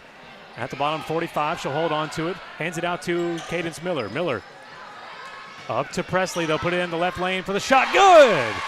Susanna Cruz in for 2 before it's all said and done here in the third. Makes it 37-32. 1.4 on the board there after that failed shot. Just a great basket there by Susanna, and then a defensive stop there.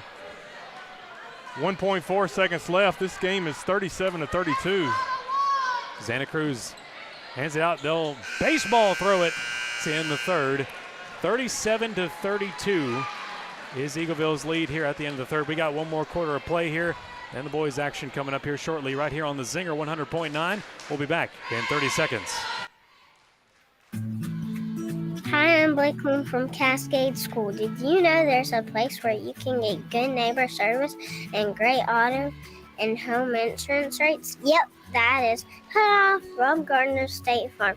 So stop shopping around. Rob Gardner State Farm has got you covered. Give Mr. Rob and my mom a call today, 931-685-2080. Like a good neighbor, State Farm is there. Go Champs! This is Annabelle Calvert, junior guard, and you're listening to the radio home for Lady Champions Basketball, the Zinger 100.9.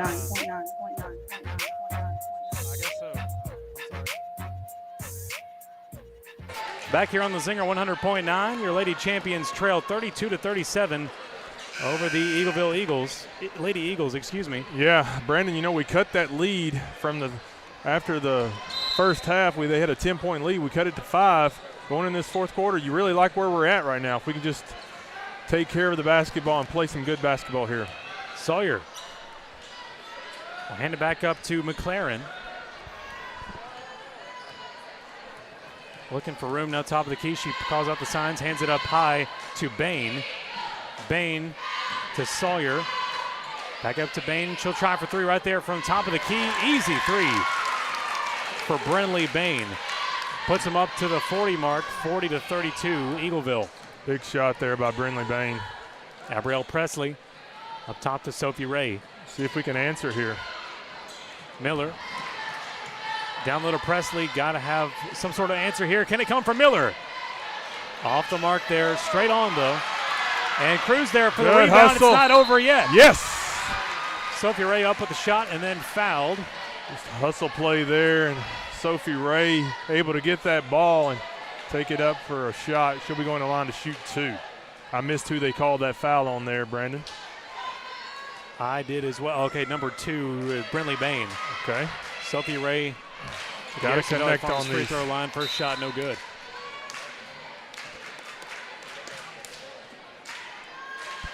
Second foul for Bain.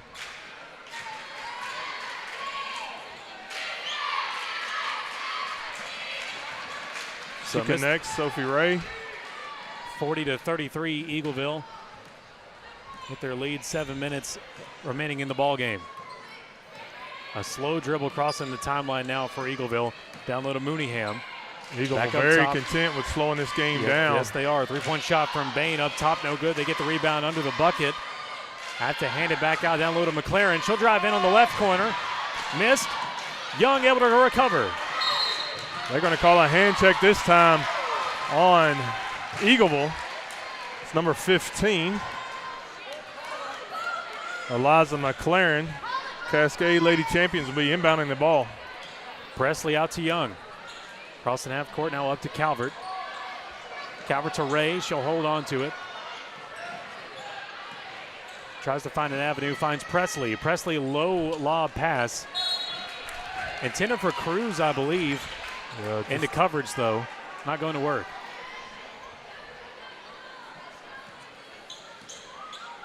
So Eagleville will make another run at it. It's McLaren crossing half court. At top of the key, going in through the left lane, bounce pass air at the low post to Mooneyham. Oh wow, they're going to call the foul this time. I believe the foul is going to be on number 2, Kagan Young. Our third tonight.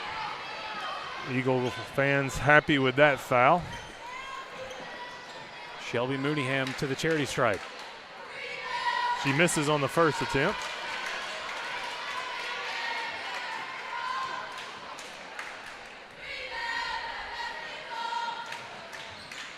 And she connects on the second. Scores now 41-33. Yep, 6 minutes and 20 remaining in the game. Kagan Young will take it out from the bottom to Sophie Ray. Under immediate pressure, has the rainbow pass out to Cruz. She's right there in time to Young. Traverse over the half court, now down low to Presley. Yes. Low arc. They're all over Sophie Ray down there. Foul's going to be called on number 12, Isabella Sawyer. They've now committed 16 fouls in this second half. That's important, Brandon, because we'll be going to line to shoot 1-1 after this. Presley checks in. Tries to find Presley. Timeout. Coach, yes. Damn. Coach Janey was hollering for that timeout. They give it to her. She'll take it. We'll take it as well. 41-33, Eagleville's lead here with 6 minutes remaining in the fourth quarter.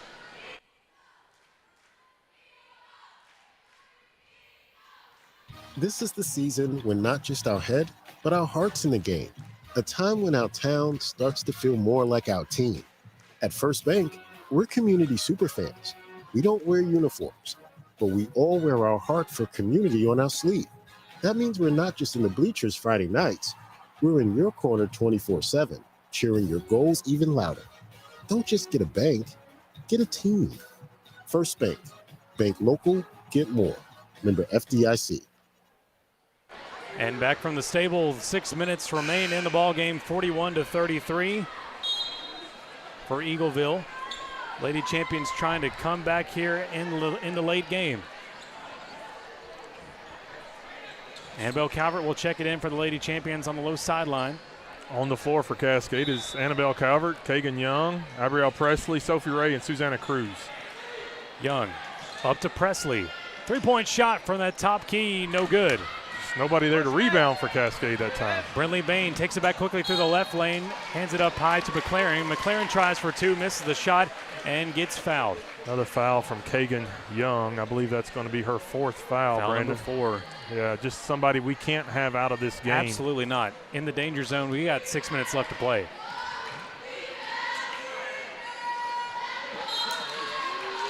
First shot no good there for Bain. In comes Cadence Miller and Isabella Rhodes. And they'll sit Cruz and Young down, trying to protect Kagan Young.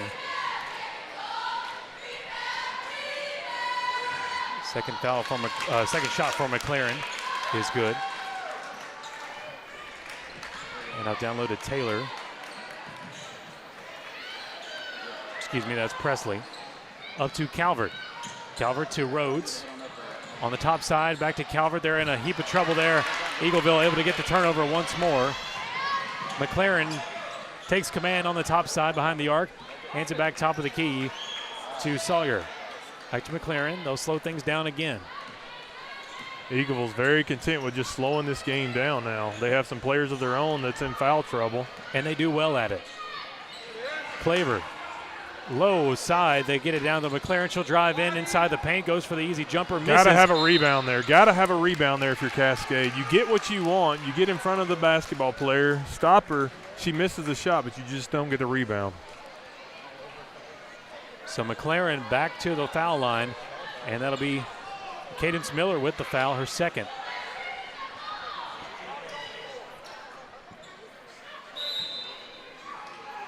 A word here with the official, then Eagleville's going to call a timeout. Yeah, head coach Chris Lynch wants that timeout. We'll take it as well. We'll be back in 30 seconds. Cascade trails 33-42 in the fourth quarter.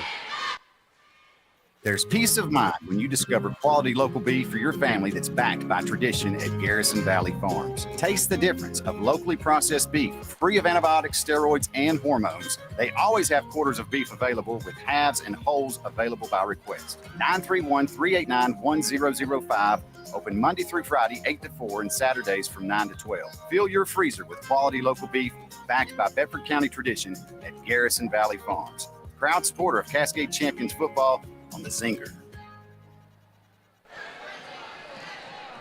And the head coach Chris Lynch of the Lady Eagles took that timeout before he went to commercial break. 5 minutes and 10 remaining in the ball game. Lady Champions trail 33-42 over the visiting Lady Eagles of Eagleville.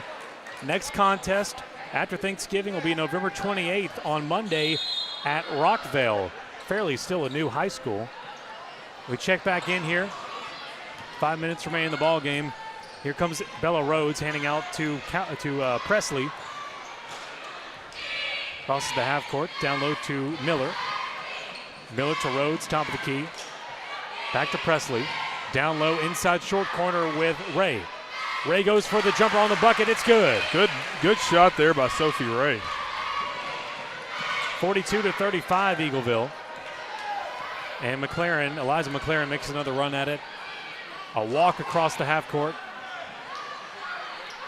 Hands it up to Sawyer. You just can't give her that much room, Brandon. No, Claver. Up to Mooneyham.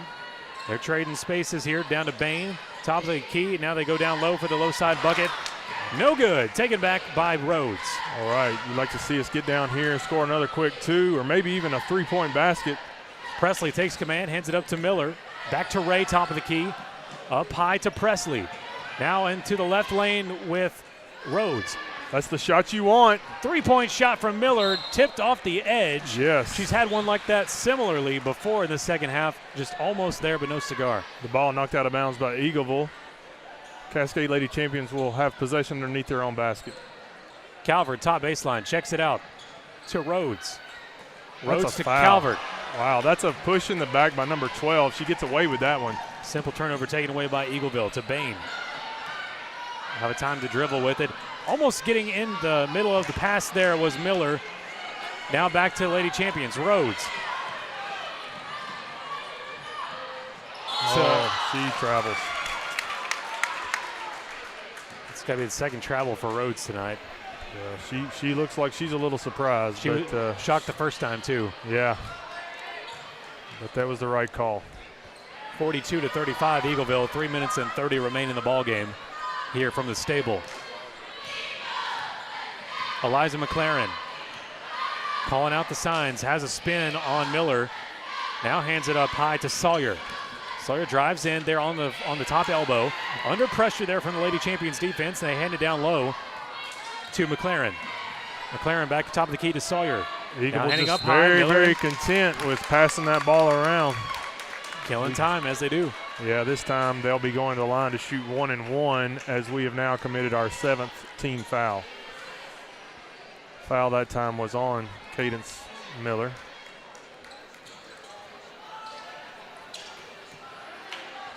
And it'll be Shelby Mooneyham back to the line for Eagleville. Duds off the edge. That one.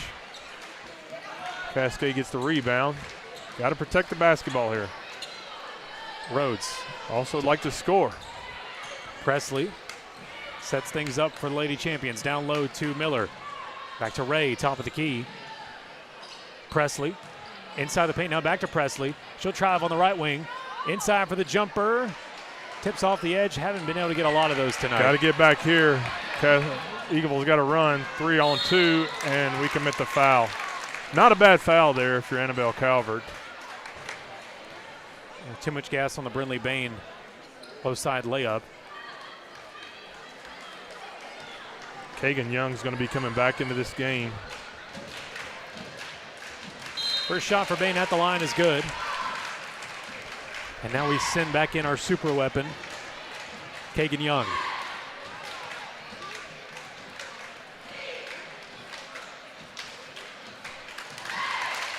Bain will hit both for the Lady Eagles, making it 44-35 Eagleville. 2 minutes and 35 remain in the ball game. Going to have to pick up the tempo now if we want to get back in this game, Brandon. Young ready to go. Hands it down low to Presley. To Ray. Charging through the left lane, going for the jumper. Too much room on it. Can we get the rebound? They're stuck in a corner. They get the pass, though, to McLaren successfully. Now they have bullet it up numbers to the other side of the court and get the shot. That's ball movement there. That's Alex Claver. 46-35 Eagleville. Kagan Young. I believe the biggest lead of the night, is it not? Possibly. Down low to Presley. Top side layup by Ray is no good. Like to have connected on that one to give herself an opportunity for a three-point play. She'll be going to the line to shoot 2. Another opportunity here at the Garrison Valley free throw line for Sophie Ray, the sophomore. Under 2 minutes now in the ball game.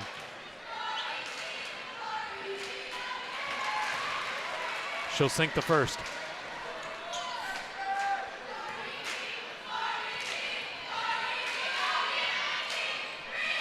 And the second.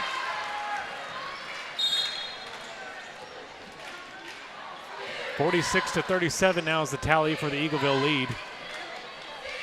Lady Champions going to come out now in a full court press. Got to get some pressure on them, get the ball back to give themselves an opportunity to get in this game. Mooneyham down low to Sawyer. To McLaren. She's on the top of the key.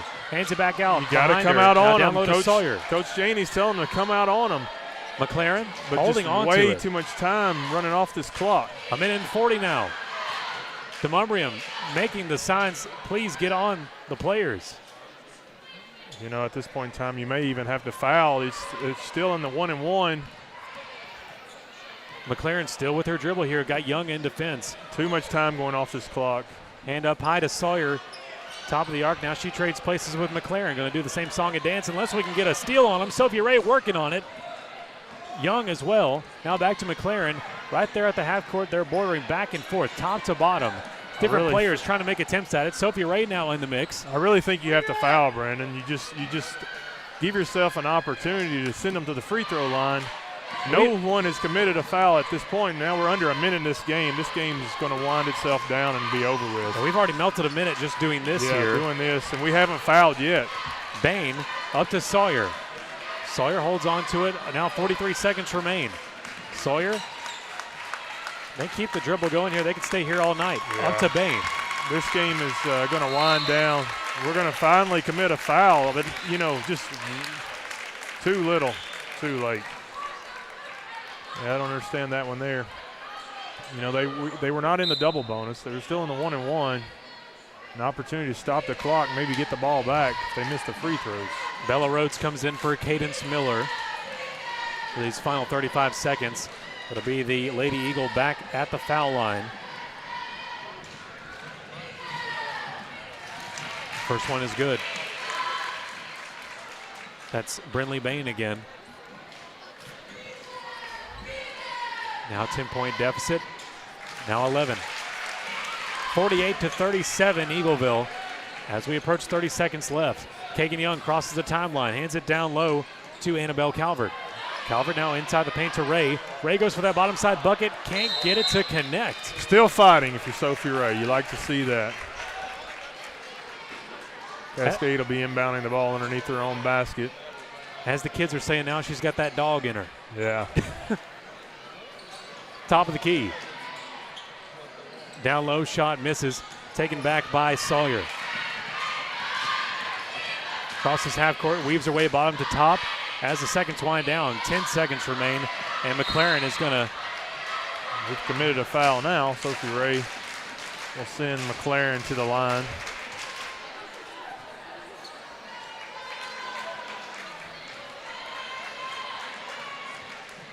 Eliza McLaren back at the stripe.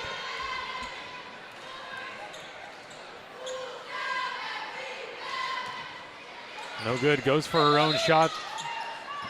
She doesn't realize she's shooting two. Yeah, I see the miscommunication there. She was going for the one and a rebound.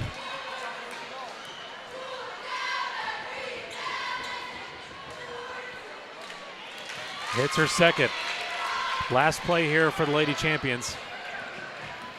Young down low and with Calvert. Hands it back up top of the key to Presley. Presley top of the key, pressing in for that last jumper. Not going to get it done. And tonight the final score for your Lady Champions, Cascade 37. The Lady Eagles of Eagleville 49. 37-49 final score as your Lady Champions will go 1-2. Next contest will be this Monday at Rockville for the Lady Champions, but now we've got Cascade Champ basketball on the way here with David McGee, Brian Cruz, and myself. We'll be getting ready for that here and be back in 2 minutes right here on the Zinger 100.9. Again, the final score for your Lady Champions, 37-49 as they fall over Eagleville.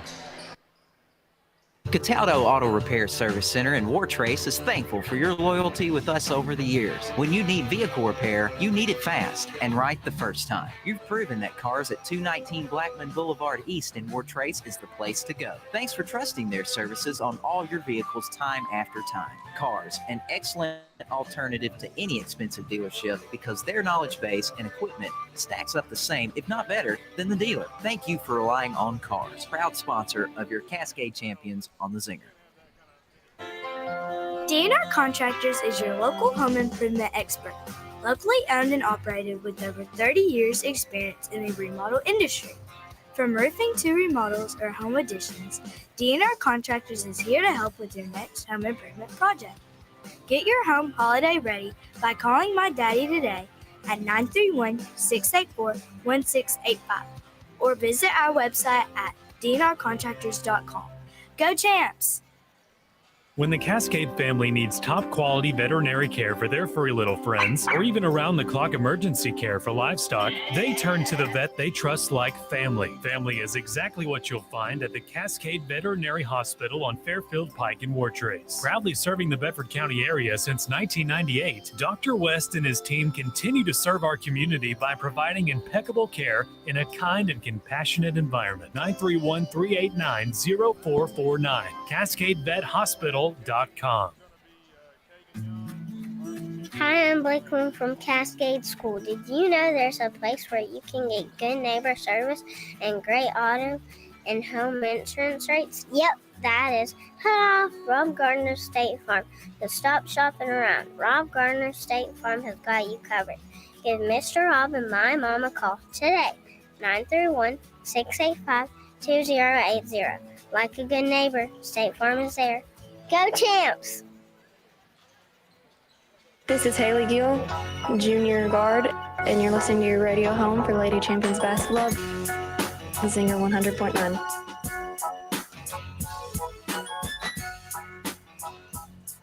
And back here on the Zinger 100.9, your radio home for Cascade Lady Champion and Champion Basketball. The final score here for your Lady Champions tonight, they fall to the Lady Eagles of Eagleville, 37-49, and they will go 1-2 on the year. Their next contest will be this coming Monday after Thanksgiving, November 28th at Rockville.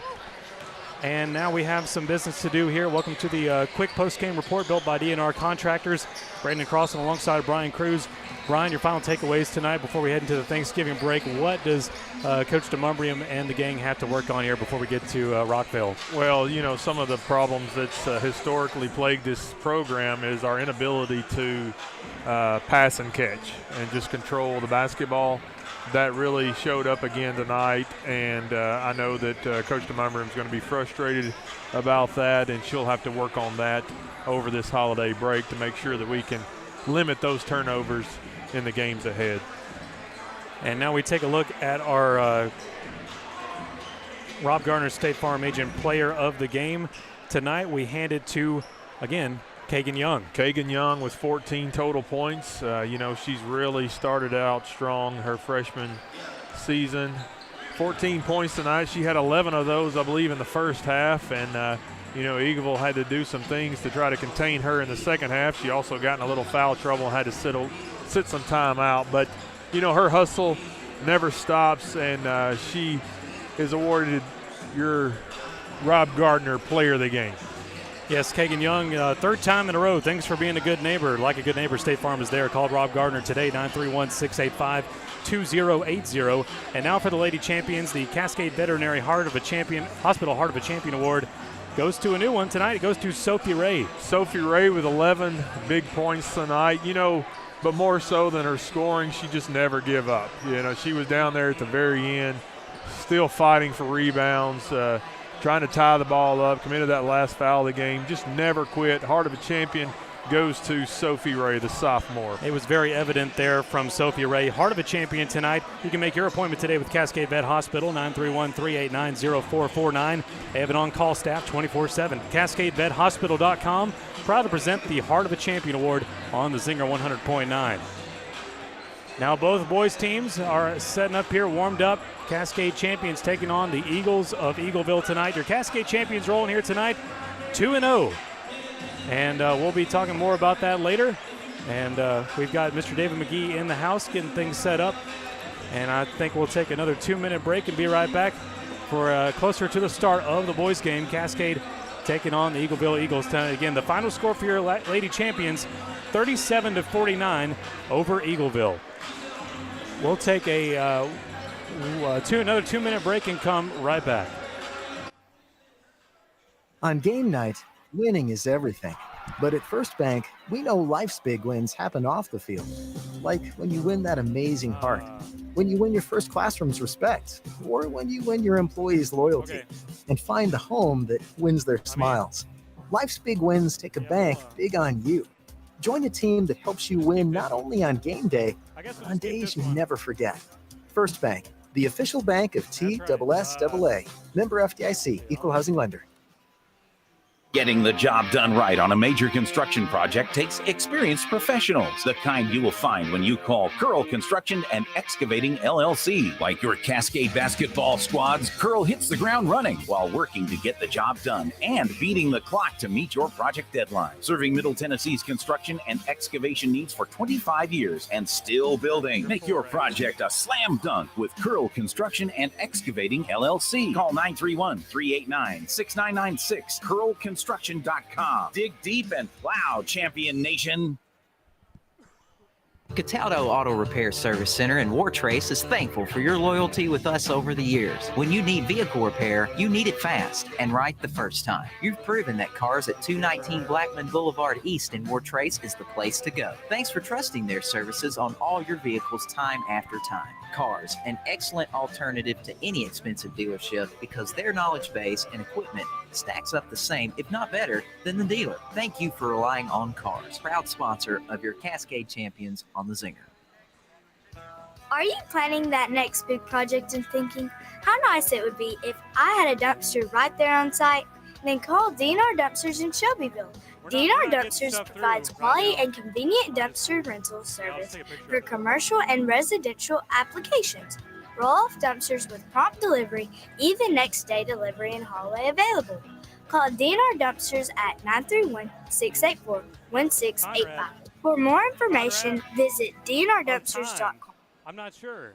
You're listening to The Zinger, 100.9 and AM 1400 WZNG Shelbyville, your radio home for Cascade Lady Champions basketball.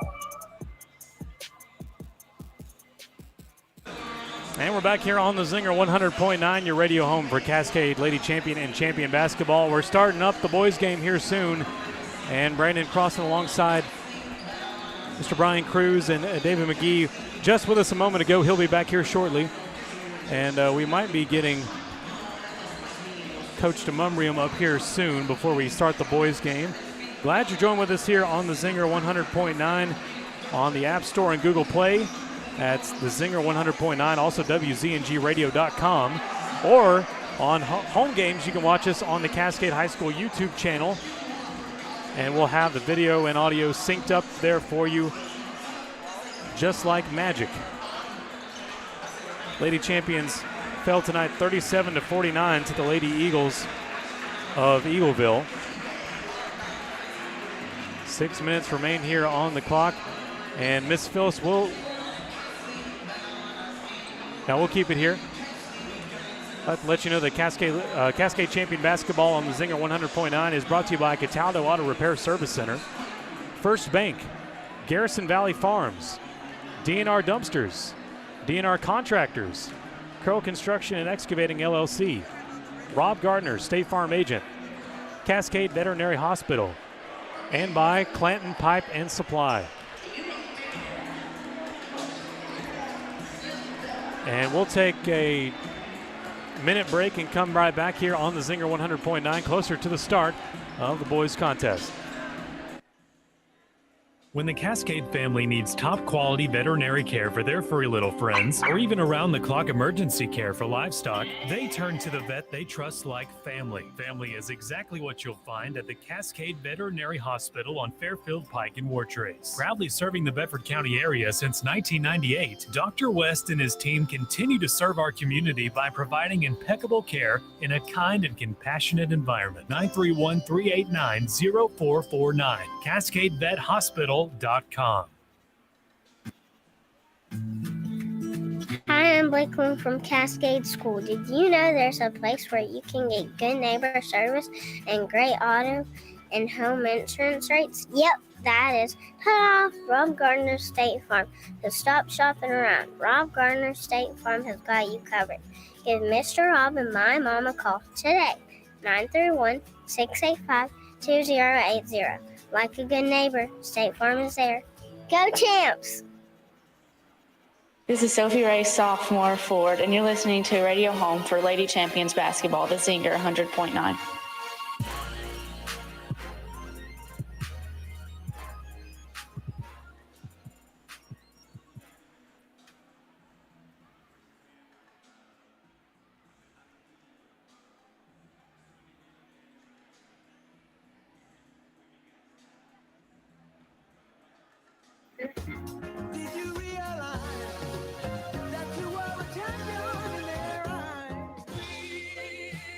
Cascade. We're going to look to shoot it a little more. We're going to look to maybe get a few more possessions per game. It's going to be a little more up-tempo. 3, 2, 1, liftoff. Time to unleash the champions. You're tuned into the radio home of Cascade Champions basketball, WZNG Shelbyville, the Zinger 100.9 and AM 1400. The student section is loud, the teams are warmed up, and we're almost set for the opening tip-off. Let's send it courtside live. Here's David McGee and Brian Cruz.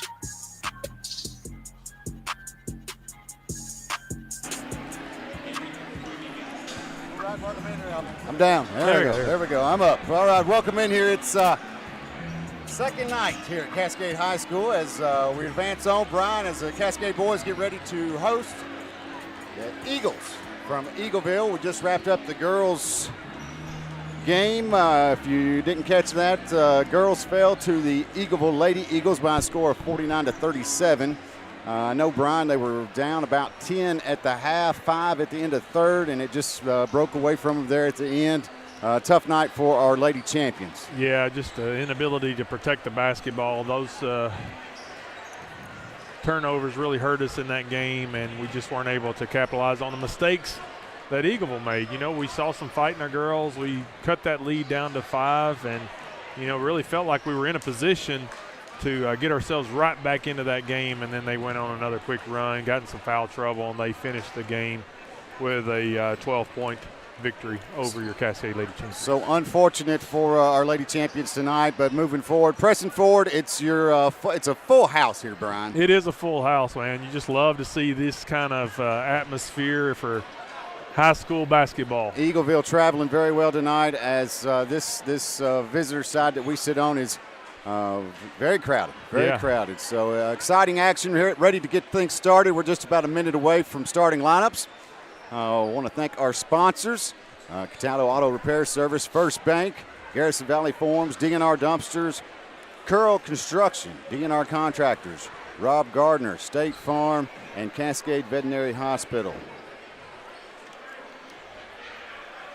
As looks like the cheerleaders will make their way over, and we will get ready. Champions coming off, champions at 2-0. A win over Hampshire and a win over here last Thursday night against Tullahoma. Tullahoma, yeah. You know, you look at these teams tonight, Dave, they wear uniforms very similar to what Tullahoma was wearing last Thursday night.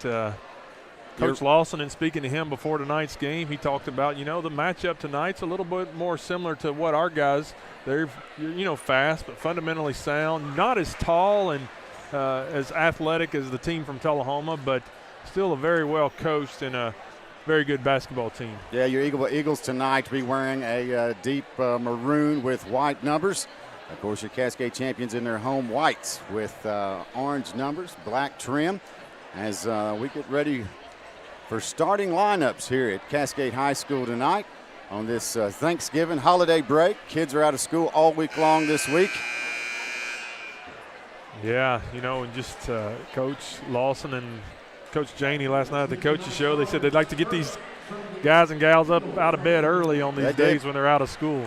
Sitting with Tucker earlier today. Tucker was went for early practice and then went back for a pregame meal, and then looks like we're ready for starting lineups, Brian. All right, the starting lineup for Eagleville is number 0, Isaac Gazaway. Number 1, Jordan Reed. Number 11, Rhett Deaton. Number 21, Brady Burns. And number 30, Caden Snitzer. The lights are out. We'll be waiting on the starting lineup for your Cascade champions.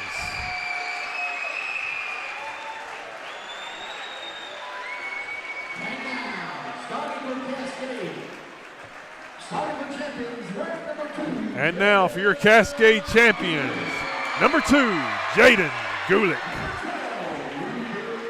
Number 12, Lucas Clanton. Number 3, Thomas Gentry, 13, Thomas Gentry. Number 20, Saban Burris. And number 24, Jackson Davis. All right, as lights come back on, we get ready for boys basketball action. 8 minutes on the clock. You know, Thursday night I didn't get to mention to it, Brandon, Brian. I can't recall who was jumping, but it was not Lucas. It was not Lucas. It's Saban Burris again tonight. And Saban jumping again tonight, lining up for the jump ball. As we prepare to get things underway here at Cascade High School, it's Cascade versus Eagleville here at home. Ball's in the air. It's going to go to Cascade. Cascade moving right to left on your radio dial. Clanton quickly with a jump shot. Shot's no good. Rebound. It was good. It was by Clanton. Yeah. Okay, so Clanton's shot went up, goes it. Champion strike first, 2-0. We'll go to the Eagleville end. Go outside the arc, high side. Knocked loose by Burris. Eagleville will recover. Pass it towards the baseline. Take it in the paint. Jump shot off the backboard. They'll count it even, 2-2. Man, I'm rusty tonight. Yeah, it's going to take me a minute to get warmed up. Well, they turn those lights off on us, and it takes your eyes a little time to get. All right, back on the Cascade end. We'll pass it around the arc.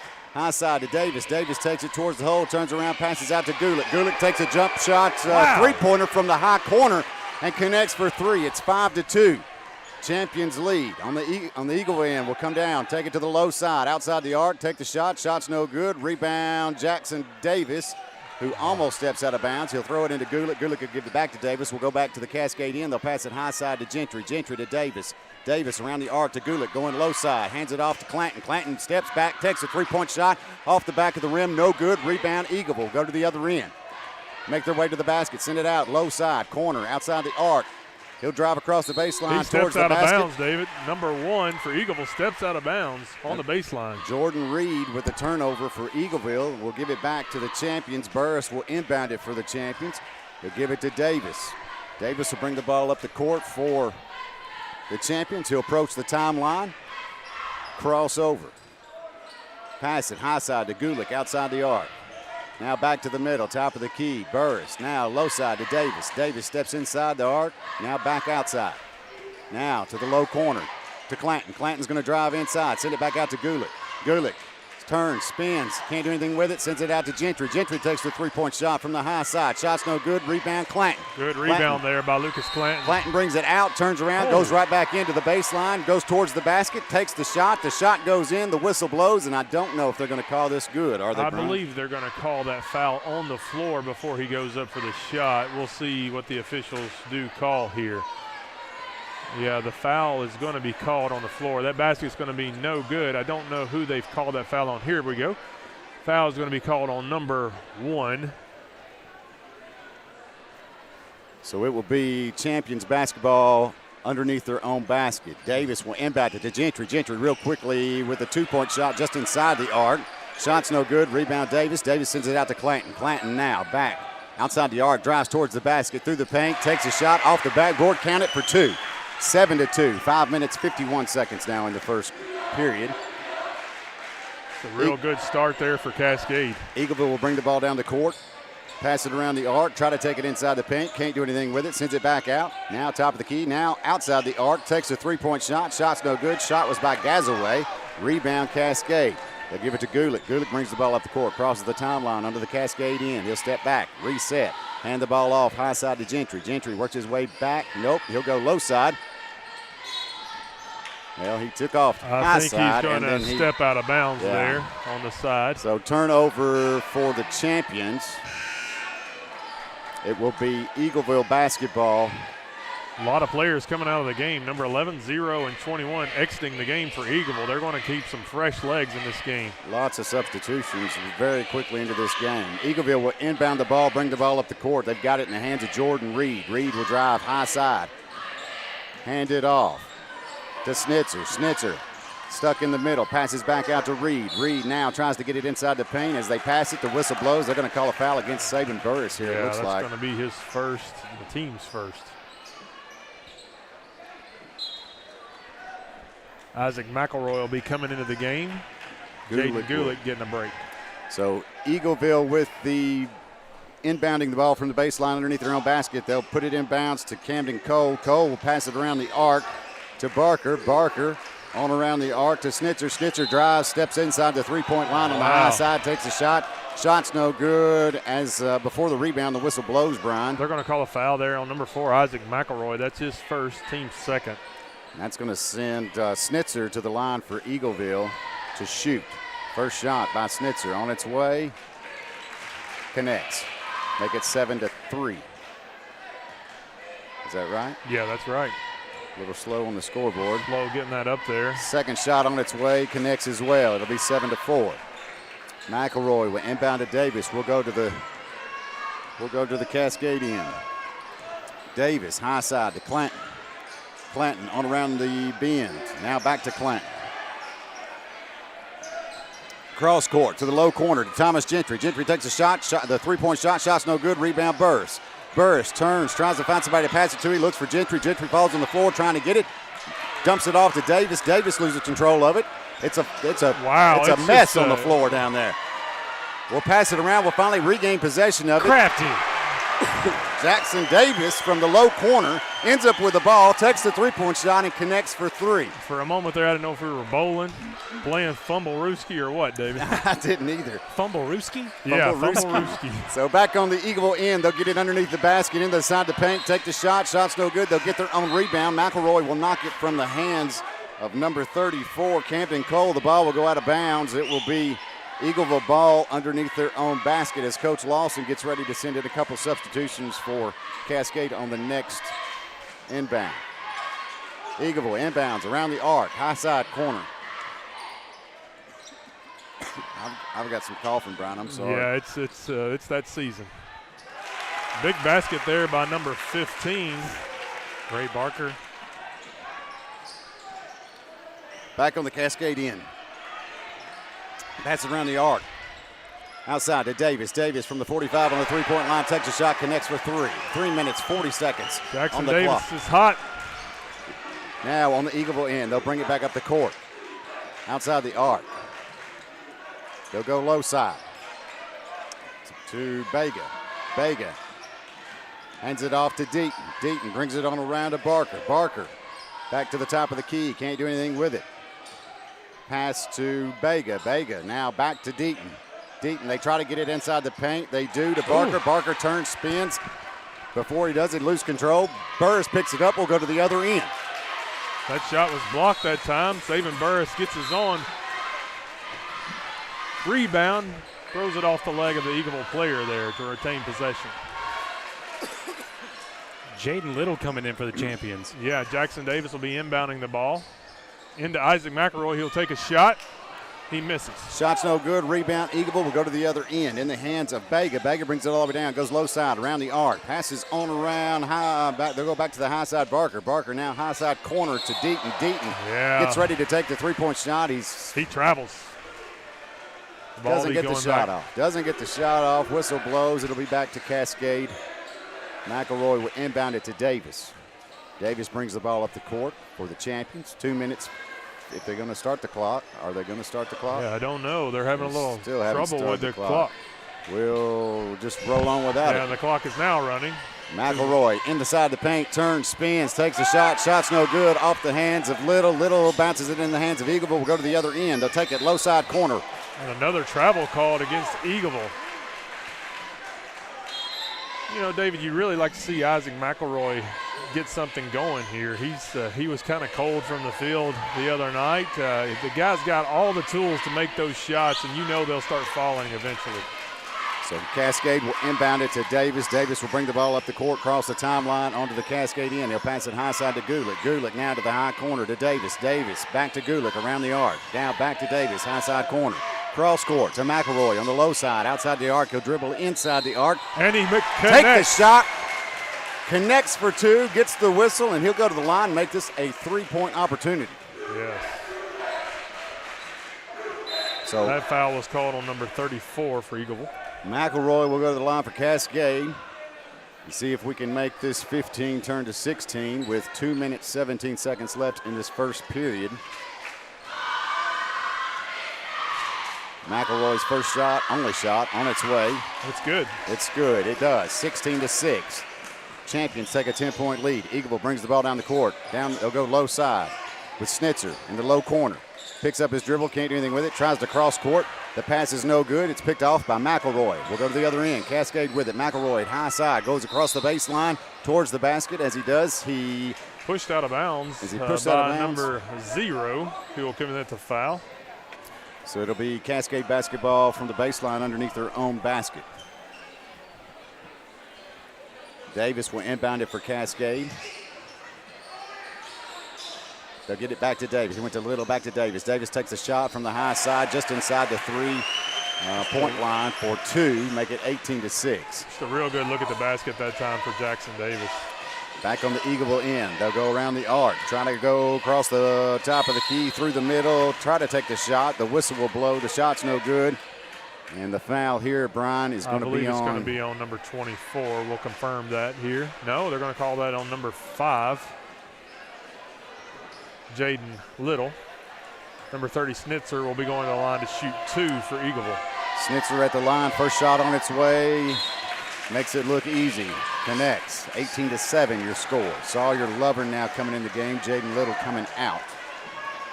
As we await Schnitzer's second free throw shot from the Garrison Valley free throw line. Second shot on its way. Connects. 18-8. Champions inbounded to Davis. Davis brings the ball up the court, gets instructions from Coach Lawson's on his way. Crosses the timeline, passes to Gulick, low side. Gulick now back top of the key to McElroy. McElroy low side to Davis, still outside the arc. We'll go back high side to Gulick. Gulick fakes the shot, sends it around to Clanton. Clanton takes a shot from the high corner. Connects for three. First bank three-pointer. Lucas Clanton. Eagleville now brings the ball down on the other end. The whistle blows. No, the whistle did not blow. I thought I heard a whistle, Brian. Well, there was a good basket there by number 34 for Eagleville. They'll get it in the paint, turn, spin, take the shot. Shot's good. On the other end, Cascade with it now. High side, Lucas Clanton.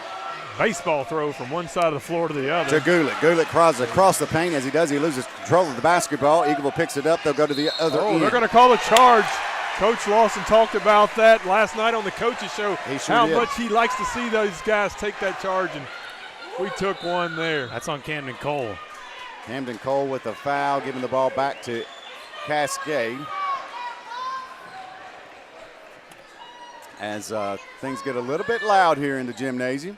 McElroy will inbound it to Davis. Davis will bring the ball up the court for the Champions. He'll pause at midcourt. Now he'll pass it. They'll go low side to Gulick. Now back to high side to McElroy. Now back low side to Davis. Davis is going to go to the towards the basket, to the baseline, turn around, pass it back out. We'll reset things with Gulick at midcourt. Very content with just slowing this down here to end this first quarter. High side to Gentry. Gentry tries to get it to McElroy. The pass is picked off. And a frustration foul there by Thomas Gentry. The pass was picked off. They'll call the foul against Gentry. Give the ball back. Let Eagleville reset things up at midcourt. Let's see if they pass it into the backcourt. And they will. They'll put it in the hands of Jordan Reed. Reed will cross the timeline for Eagleville with 25 seconds on the clock. They'll pass it low side to Bega. Bega goes low corner, turns around, passes back top of the key to Barker. Barker now to Deaton. Correction, Reed. Reed. They'll take the three-point shot from the high corner, connect for three with 8 seconds left on the clock. Cascade gets the ball, goes heads up towards, crosses the timeline. Jackson Davis with it. They'll pass it to the low corner to Gulick. Gulick takes a three-point shot. Shot's no good. Rebound Eagleville. There's your buzzer. We're at the end of one. At the end of one, the score 21-13. Your Champions lead. We're back right after this. This is the season when not just our head, but our heart's in the game. A time when our town starts to feel more like our team. At First Bank, we're community superfans. We don't wear uniforms, but we all wear our heart for community on our sleeve. That means we're not just in the bleachers Friday nights. We're in your corner 24/7, cheering your goals even louder. Don't just get a bank, get a team. First Bank. Bank local, get more. Member FDIC. All right, welcome back to Cascade High School. It's the end of one as we start this boys competition. Get prepared for the second quarter. Score 21-13. Champions in the lead. Brian, I don't know. I'm just not seeing what maybe I was expecting to see thus far tonight. How about you? You know, we're shooting the ball fairly well. We've just had some turnovers at inopportune times, and hopefully we'll correct on those mistakes and, you know, start capitalizing on some of the mistakes that Eagle makes. All right, back to start. Eagle with the ball. They'll inbound it, pass it around the arc, try to get it under the basket. They do. They find number 21, Brady Burns, inside the paint all by himself. He'll put it off the backboard, connect for two. It's a real good play there by Eagleville. 21-15. We'll back on the Cascade end. Clanton with it, tries to find Sawyer Lovin underneath the basket. The pass is picked off, goes out of bounds on the baseline, and it will go off of Eagleville. So to give it right back to the Champions. Champions will inbound it from the baseline underneath their own basket. Gulick will inbound it for the Champions. We'll inbound it to Gentry. Gentry, low side corner. Works his way back towards midcourt. Now passes back to Gulick. Gulick sets things up at half court. He'll pass it back low side outside the arc. To Gentry. Now to Saban Burris. Burris, top of the key, takes, was it a three? Yeah, that was a three. That's his spot, David. Hey, just right there at he's the still top. 100%. He is still 3 for 100%. 3. Back on the Eagleville end. They'll pass it around. Low side in the hands of Deaton. He'll try to go to the basket, turns around, has to pass it back out. Outside the arc. They'll take the three-point shot. Shot's no good. Rebound, Lovern. Lovern gives it to Clanton. We'll go to the other end. Cascade with the ball now. Clanton right outside the free throw line. Takes the shot. Shot's no good. Rebound, Lovern. Lovern sends it out to Gulick. Gulick connects on the 45 at the three-point line for 3 more. 27-15. Now, this is what I'm talking about. And just like that, your Cascade champions are up by 12. What just a performance. like that. Timeout on the floor. I guess we'll take one as well. We're back. You're listening to Cascade Champion Basketball on the Zinger 100.9. We're right after this. There's peace of mind when you discover quality local beef for your family that's backed by tradition at Garrison Valley Farms. Taste the difference of locally processed beef, free of antibiotics, steroids, and hormones. They always have quarters of beef available with halves and wholes available by request. 931-389-1005. Open Monday through Friday, 8 to 4, and Saturdays from 9 to 12. Fill your freezer with quality local beef backed by Bedford County tradition at Garrison Valley Farms. Proud supporter of Cascade Champions football on the Zinger. All right, back in action here at Cascade. Eagleville takes it down to the court. The pass is stolen by Thomas Gentry. We'll go back to Cascade's end. Gentry steps up to the free throw line and takes it. Counted for 2. First points for Gentry tonight. Yeah, just the Cascade guys just really coming out on fire now in this second quarter. 29-15, Eagleville with the basketball on the Eagleville end. They'll pass it around the arc, high side. Work its way towards the paint. They can't hardly get it in there, but they'll take the jump shot anyway. The shot's no good. Rebound. Burris gets tangled up with maybe Snitzer. Did they blow the whistle? Maybe, what did they call? I don't know. The play Cascade will be stopped, but they're going to give the ball to Cascade. Burris will inbound it for the champions. He'll give it to Gulick. And Gulick will work his way towards the Cascade end and cross the timeline. Gulick, high side to Gentry. Gentry now, top of the key. Davis down to Clanton. Clanton runs across towards the basket. Gets his own rebound, just playing like a man under there, David. Sends it back out to Davis. Davis will reset it, half court. Pass it low side to Clanton. Now cross court, high side to Gulick. Now high corner to Gentry.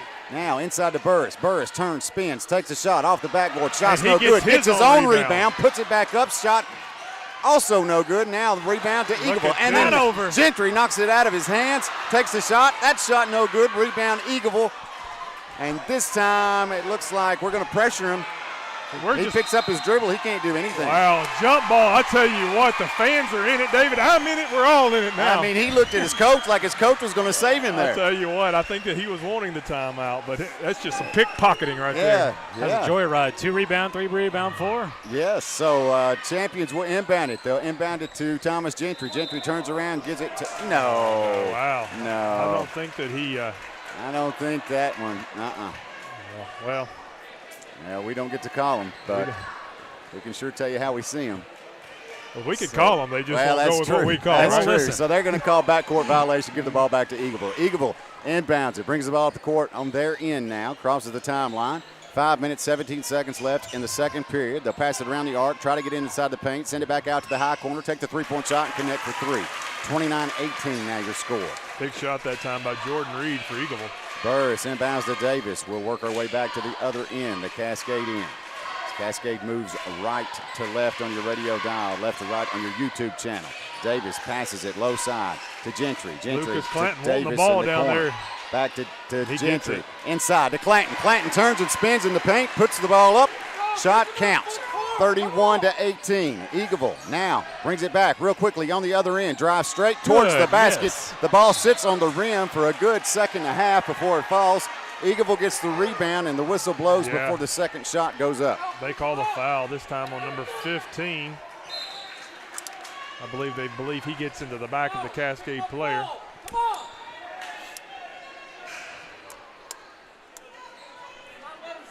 All right, so 4 minutes, 35 seconds on the clock in this first half here. Champions will inbound it to Davis. Davis brings the ball up the court, crosses the timeline, gets pressure. He'll go high side. They'll have to hand it off to Thomas Gentry. Gentry picks up his, nope. Gentry loses control of the ball, crosses court, sends it down low corner to Gulick. Gulick takes a shot off the side of the backboard, rebound Eagleville. Eagleville puts it in the hands of Vega. Vega's going to bring the ball up the court, and we'll go to the Eagleville side now on the Eagleville half. He'll set things up outside the arc. Pass it high side to Snitzer. Snitzer now to the high corner to Gazaway. Pass it back around the arc to Snitzer. Snitzer cross court to Vega. Vega drives through the paint, cross the baseline, charge. takes the shot. The whistle blows.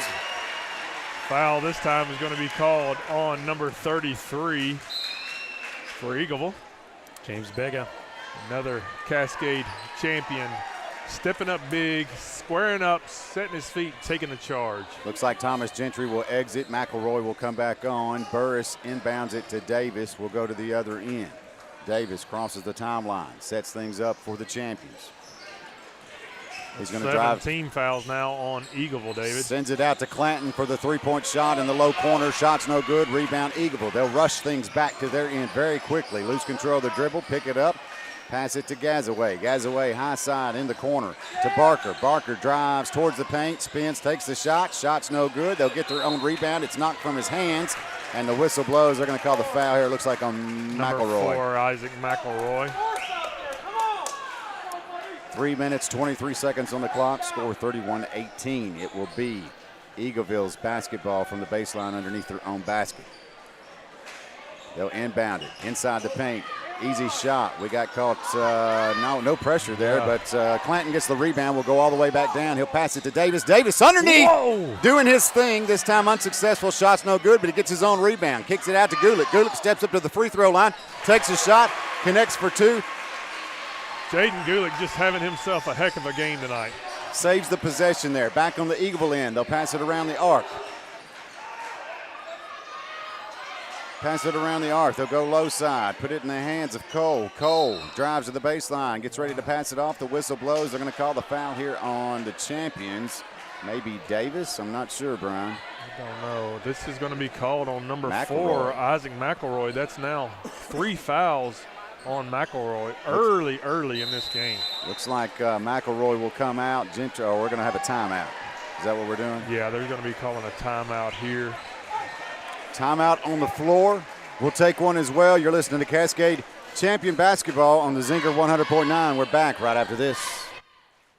Cataldo Auto Repair Service Center in Wartrace is thankful for your loyalty with us over the years. When you need vehicle repair, you need it fast and right the first time. You've proven that cars at 219 Blackman Boulevard East in Wartrace is the place to go. Thanks for trusting their services on all your vehicles time after time. Cars, an excellent alternative to any expensive dealership because their knowledge base and equipment stacks up the same, if not better, than the dealer. Thank you for relying on Cars, proud sponsor of your Cascade Champions on the Zinger.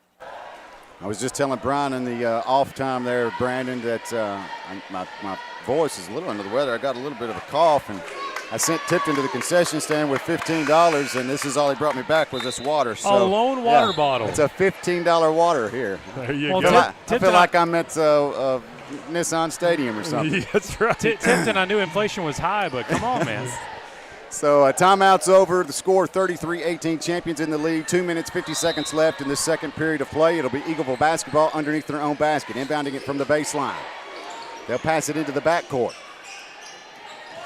Lucas Clanton picking up the defense here. Cross back over onto their side. They'll drive straight to the basket. They try to go 1-to-1 against Lucas Clanton, and guess what happens when you do that, Brian? A reject. Rejected.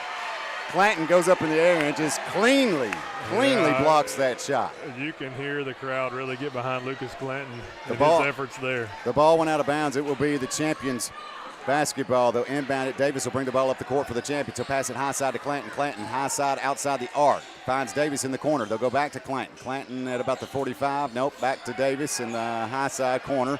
Cross court to Gentry. Gentry on the 45 on the low side. Takes a three-point shot. Shot's no good. Rebound Burris. Burris turns and spins. Tries to throw it off an Eagle player. But he doesn't. Throws it to Eagleville. We'll go back to the other end, and they will try to create a charge. Good hustle play there by 13 Thomas Gentry. It looks as if he gets his feet set. The officials don't believe so. They call the blocking foul on Thomas Gentry. So Gentry will exit the game. Slap on the back from Coach Lawson for good effort. Gulick will come in, and they're going to send number 30, Snitzer, to the line to shoot for Eagleville. First shot by Snitzer on its way. Count it. Stick around. We'll do one more. 33-19 to score. Champions lead as we approach the end of the second period. Snitzer's second shot on its way. Count it. Also good. He's been the only one at the line. He's been perfect. 33-20. Champions now with the ball. Inbound to Davis. Davis brings the ball up the court, crosses the timeline. Approaches the three-point line. Goes low side. Going to drive straight towards the basket through the paint. Take the shot. Shot's no good, but the whistle blows, and looks like we'll get a shooting foul here, Brian. Yeah, the foul's going to be called on number 15. And Jackson Davis will go to the line. 15 is Gray Barker for Eagleville. Jackson Davis goes to the line for the Champions to shoot. First shot by Jackson. Count it. 34-20. Gets one more. Jaden Little enters the game. Gulick enters the game. I didn't see who came out. Second shot by Jackson Davis. Up and in. Count it. 35-20. Champions now running full court press against these Eagleville Eagles. They'll inbound it, get it down court, find somebody all by themselves. Luckily, they overthrew it, couldn't get it. The ball goes out of bounds. It'll be Cascade basketball. Little will inbound it to Davis. Davis will bring the ball up the court for the Champions. 1 minute, 51 seconds now on the clock. Davis crosses, slows things up, set things up, passes it low side to Clanton. Clanton still outside the arc on the low side. He'll pass it off to Davis. Davis drives inside towards the paint, takes a jump shot. Shot's no good. Rebound Burris. Burris turns around, spins, takes him a shot at it. That shot no good. This time rebound Eagleville. We'll go to the other end. They'll cross. Pass it, low side corner. Put it in the hands of Snitzer. Snitzer tries to get it inside the paint. Does. Nope. They'll cross back high side outside the arc. Drive toward the basket. Shot's no good and also blocked. It'll go out of bounds. The whistle will blow. They're going to call it a clean block. Yeah, that one I believe Saban Burris may have got away with one on that one. He did appear to get the arm of the Eagleville player this time. It'll be Eagleville basketball underneath their own basket. They'll pass it back to midcourt and work it back around the arc. They'll go high side with it. With Snitzer. Snitzer will drive in, start to take the shot, loses control of it. It's picked up by Gulick. We'll go to the other end very quickly. Gulick with it. Top of the key. Now he'll take it high side, back outside the arc and back up to midcourt and reset. 52 seconds on the clock. We'll burn some time here, I hope. Gulick with it. Hands it off to Davis. Davis still at midcourt. Pass it back to Gulick. Gulick now past a little. Back to Davis on the low side at about the 45. Now back high side to Gulick. Gulick will take the three-point shot off the front of the rim. No good. Eagleville gets the rebound, and as they do, they knock it out of bounds, and they're going to give it. Wow. No, they are going to give it. No. Yeah, they're going to give it the ball to Eagleville. And it was clearly. Yeah, it looked clear to me. It looked clear to me, but Eagleville inbounds. They'll give it back. They'll get pressure. They finally do get it to their half. Outside the arc, they'll pass it cross court, high side, drive towards the basket, take the shot. It'll go in clean. Count it for two. 35-22. Little inbounds to Davis. We'll go to the Cascade end. Davis finds Burris underneath the basket. Burris goes up for the shot inside the paint. The ball's knocked clearly from his hand. The whistle blows, and this will. He'll be going to the line to shoot too, David. Obviously being a shooting foul here. I think he might have jammed his fingers the way he's shaking his hand. Foul's going to be called on number 15. Gray Barker. Saban Burris going to the line for the Champions with 10 seconds on the clock. Burris will get to shoot two from the Garrison Valley free throw line. Burris, first shot on its way. Good. Easy money. 36-22. 36-22. Burris got his hair a little bit under more control tonight. I can see his face. Yeah. 36-22. Then Jaden Little's another story. As we wait Burris' second shot. Burris' second shot on its way. Count it for one. Make it 37-22. We approach the last 10 seconds. They'll Eagleville pass it all the way down court. The high pass is too high, goes out of bounds. Turnover. We'll go back to the champions with 6.6 seconds. Burris will inbound it to Davis. Davis waits to pick it up. He does at the halfway mark. He's going to drive it towards the paint, take the shot. Shot's no good. Rebound Eagleville. They'll send a big baseball throw up. Whoa. And they hit the top of the backboard as we wrap up the second quarter. We're at halftime. Cascade High School, Cascade boys lead by a score of 37-22 over the Eagleville Eagles. We'll take a quick timeout. We'll come back, talk real quickly about some stats, and then talk to Coach JD. Jenny DeMumbrium here for us for the Lady Champions. We're back in 90 seconds. DNR Contractors is your local home improvement expert. Locally owned and operated with over 30 years experience in the remodel industry. From roofing to remodels or home additions, DNR Contractors is here to help with your next home improvement project. Get your home holiday ready by calling my daddy today at 931-684-1685 or visit our website at dnrcontractors.com. Go Champs!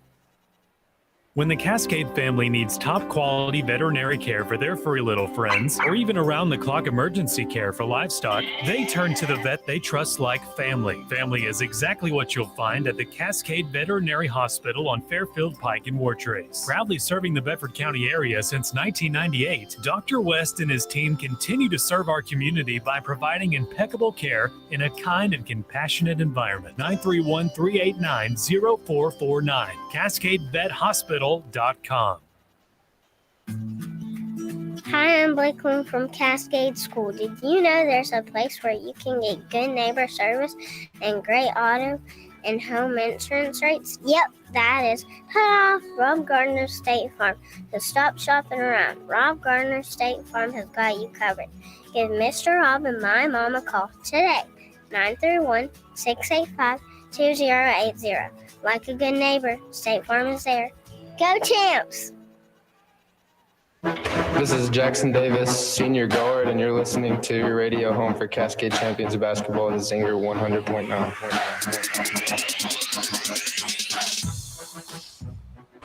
All right, welcome back. Halftime of the boys' game. The score 37-22. Champions in the lead. Brian, give us a quick rundown as what we got so far. You know, if you're Coach Lawson, you like what you see so far tonight, how the scoring has been spread across from all the players. Jackson Davis leads all scorers for Cascade with 10 points. He's followed by Lucas Clanton with 9, Jaden Gulick with 8. Then you have Saban Burris with 5, Isaac McElroy with 3, and Thomas Gentry with 2. So, you know, just about everybody that's been in the game has made a contribution on the scoreboard for Cascade so far tonight. We talked briefly at the end of the first quarter, Brian.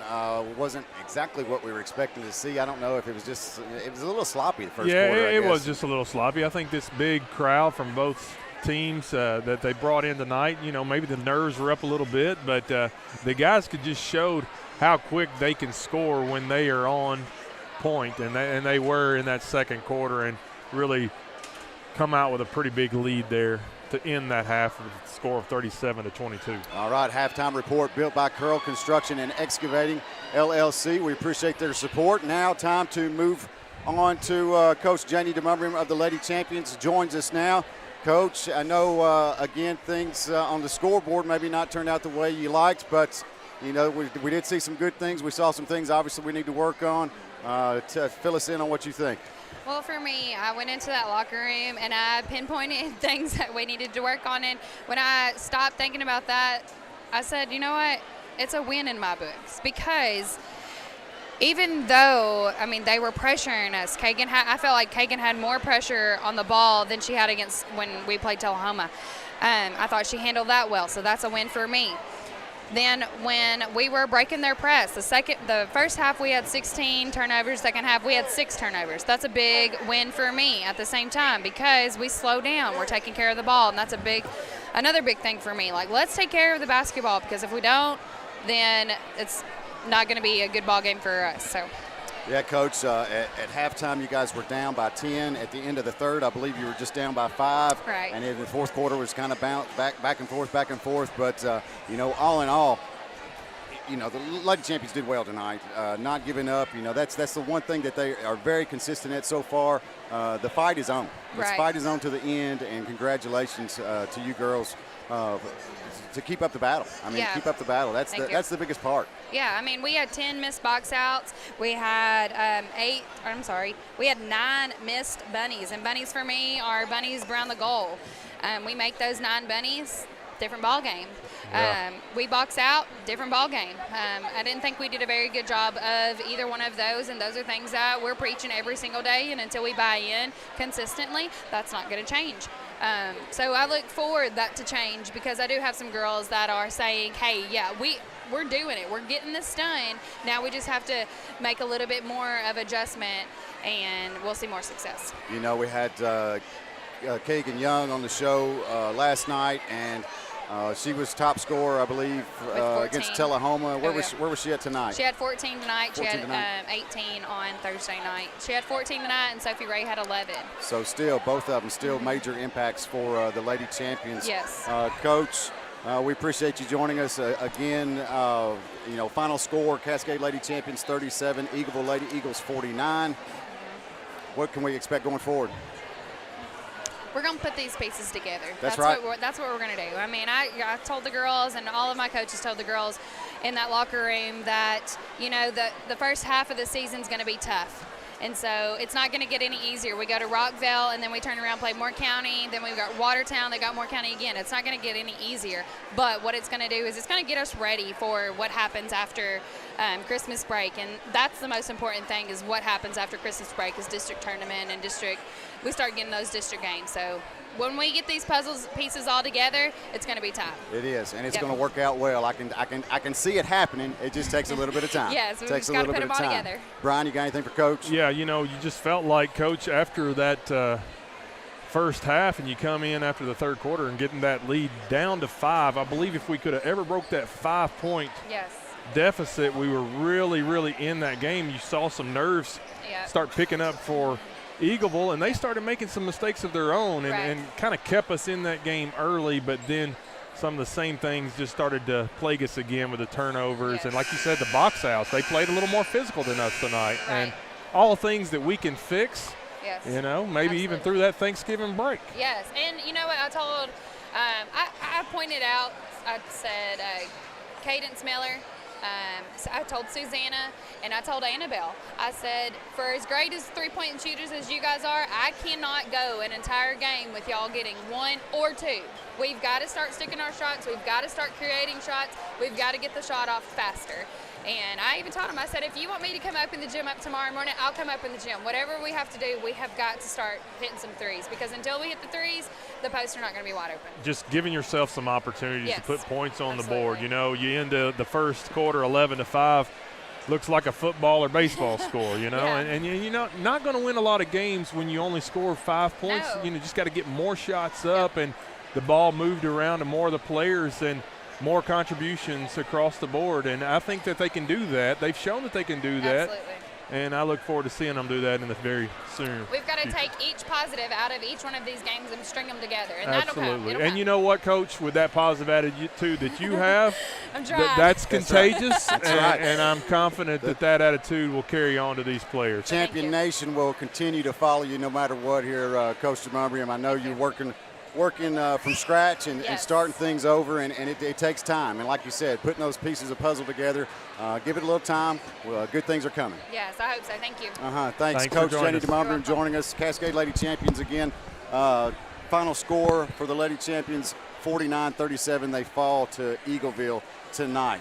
Again, we're at halftime of the boys' game, about a minute before we get started back. We'll take another quick 60-second timeout. You're listening to Cascade Champion Basketball right here on the Zinger 100.9. We're back in 60.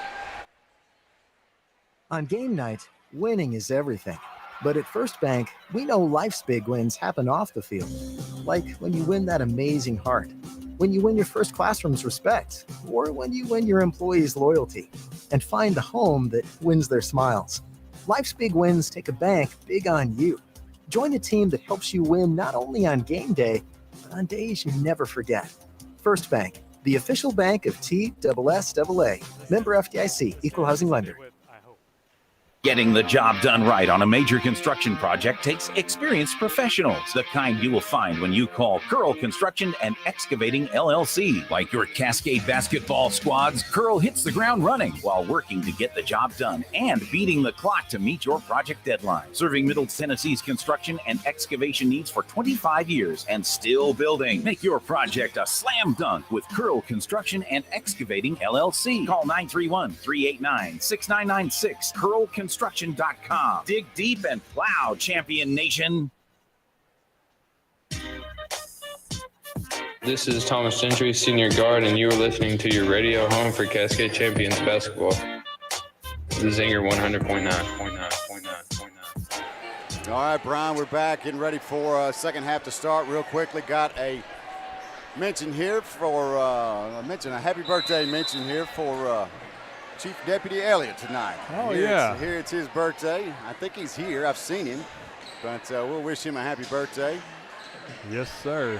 He's got a son on the team. Yes, he does. Things get underway. It's Eagleville basketball. They'll take it in, take the shot. Shot's no good. Inside the paint. Rebound, Cascade. Gulick with it. Will rebound it for the Champions. We'll go to the other end. The Champions now working left to right on your radio dial, right to left on your YouTube channel.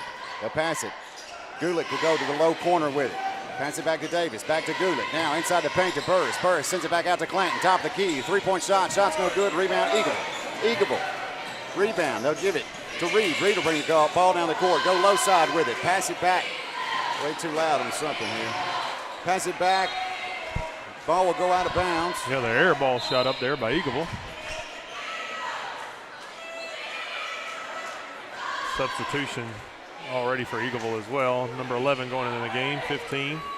Greg Barker going out. 7 minutes, 15 seconds on the clock in the third period. Burris will inbound it for the Champions. On the Eagleville end, we'll work our way back towards the Cascade end. Jackson Davis will bring the ball up the court, across the timeline. Pass it high side to Gentry. Gentry on around the corner to the hole. To Davis. Davis back to Gulick. Gulick drives towards the basket through the paint. The shot gets kind of maybe knocked out of his hands as it goes up. I think he kind of underhands that one. Rebound, Eagleville will go all the way to the other end. They'll take the shot, drive to the paint, take the shot. Shot's no good. Rebound, Burris. Burris sends it all the way back down to Gulick. Gulick tries to take the shot through the paint, going up. Shot's no good. Rebound, Burris. Burris takes a shot. The shot goes off the backboard. The basket will count, and the whistle will blow. Strong take to the basket by Saban Burris that time. So Burris will get a opportunity for a three-point play here, David. One more. We'll get a one-point shot foul on to make it Cole. 3. Cole picks up the foul for Eagleville. Three-point play, no good. Free throw, no good. Rebound, Eagleville. Back to the other end. Immediate pressure by Cascade. They'll pass it off. The pass will be picked off. Thomas Gentry will get it. He'll turn around, try to cross the timeline. As he does, the whistle will blow. He'll get knocked from behind, it looks like, by Eagleville player number 11, which is Deaton. And that'll give the Champions control of the basketball again at midcourt, right in front of the scorer's desk. They'll inbound it to Davis in the backcourt, across the timeline, pass it high side to Gulick, outside the arc, back to Davis. Davis at midcourt, steps back, resets. He'll pass it to Burris, who comes outside the arc, top of the key. Burris will dribble. Round, turn, spin, go towards the paint, take the shot. Shot's no good. Rebound, Eagleville. Back to the other end. On the Eagleville end, they'll drive, they'll pass it low side corner, take the three-point shot, connect for 3. Make it 39-25. Champions bring the ball back up the court, cross the timeline onto their side, pass it low side to Gentry. Gentry tries to go inside to Clanton. Clanton gives it back to Gentry. Gentry looks back to the middle to Davis, who will set things up at midcourt. 5 minutes, 43 seconds. Davis is going to drive all the way in. Take the jump shot right outside the paint. Shot's no good. Rebound, Eagleville.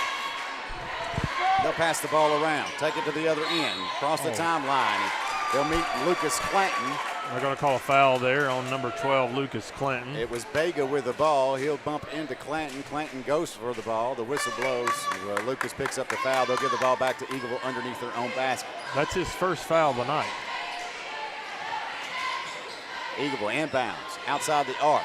Drives top of the key to the free throw line, in front of the free throw line. Takes the jump shot. Shot's no good. Rebound, Burris. Burris sends it back down to Gentry. Gentry on the low side in the corner.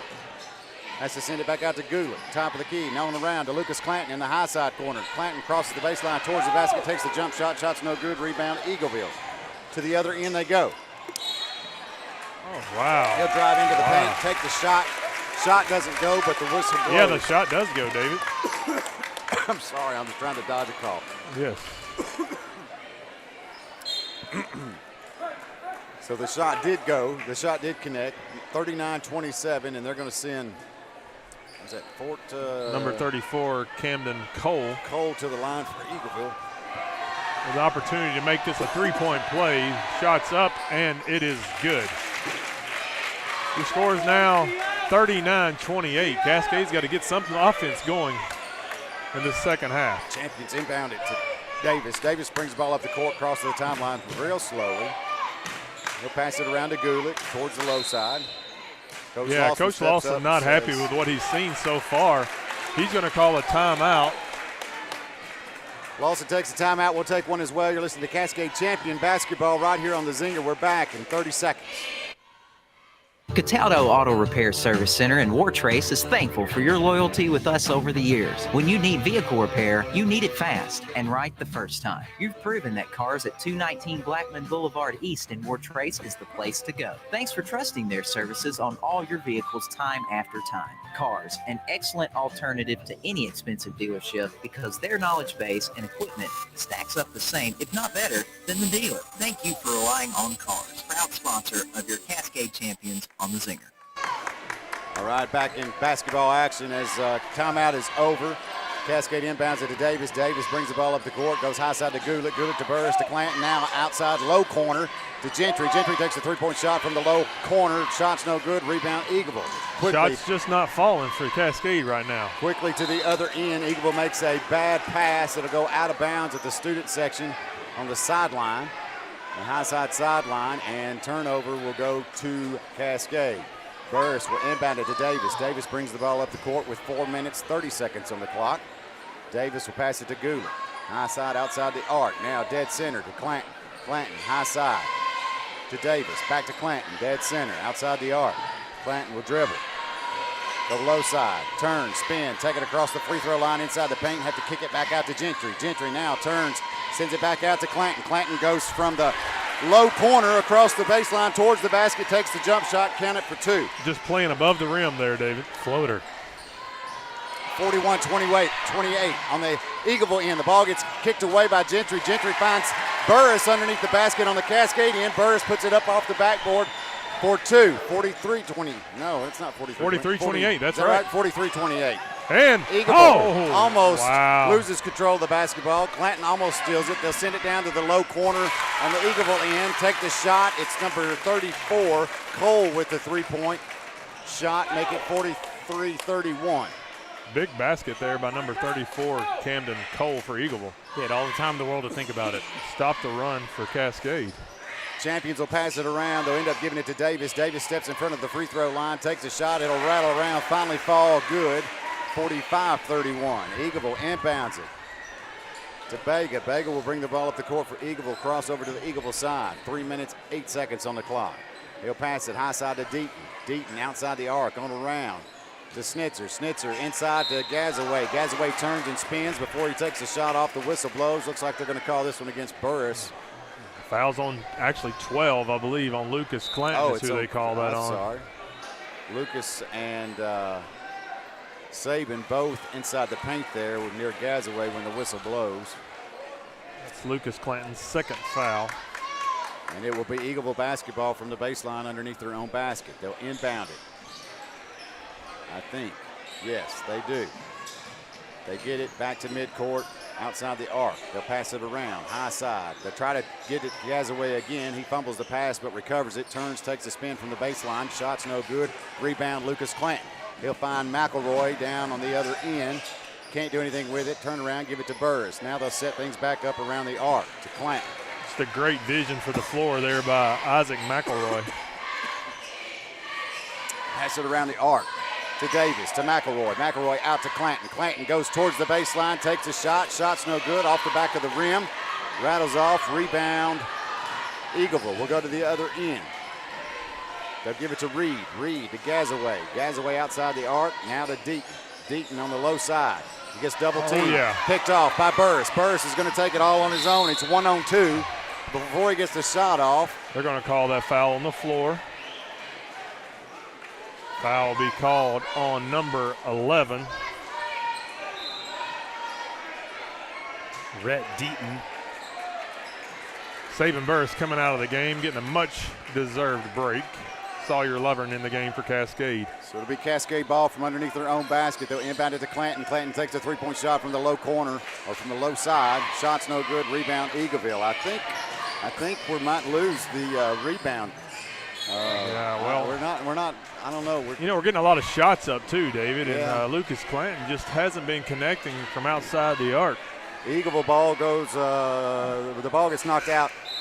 On the baseline. It's going to be Eagleville basketball underneath their own basket. Lucas coming to get him a quick breather. So we will restart here from the baseline. Eagleville looks. He finds somebody in the low corner.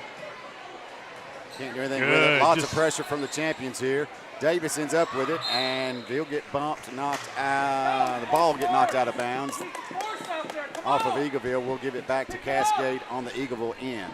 Lovern will inbound it to Davis, and everybody will go to the Cascadian now. Davis brings the ball up the court, crosses the halfway mark. 1 minute, 45 seconds on the clock in the third period. Davis will send it to Gentry. Gentry on around to Davis now in the low corner. Davis to Sawyer in the paint. Sawyer turns, spins, sends it outside to Gulick before he passes it. The whistle blows, and they're going to call a blocking foul there on 0, Isaac Gazaway. That will result in a Cascade possession from the baseline. Davis will inbound it to Gentry. Gentry will turn, take the jump shot. Shot's no good. Rebound is jump ball. No, they're going to call a foul this time on the Cascade's number 15, Sawyer Lovern. It's pretty close to a jump ball. Just a hustle play there. Yeah. It's not a lot of scoring from Cascade here in this third period. Eagleville will inbound it, bring the ball up the court. Reed with the ball. He'll pass it around to Burns. Burns to Gazaway. Gazaway back to Reed from the high side. Takes a three-point shot and connects. Cascade's going to need to answer right back right here. Champions inbounded to Davis. Davis brings the ball up the court. He's going to take it all the way in. Tries to pass it to Lovern. Lovern just wasn't ready for it. The ball is maybe tipped as well and goes out of bounds in the corner of the baseline and the sideline at the Cascade bench. Davis will inbound it for the champions. Got to get that ball in if you're Cascade. They get it to McElroy outside the arc. McElroy will hand it off to Davis. Davis will reset things at midcourt, pass it low side to Gentry. Gentry turns, finds Lovern in the paint.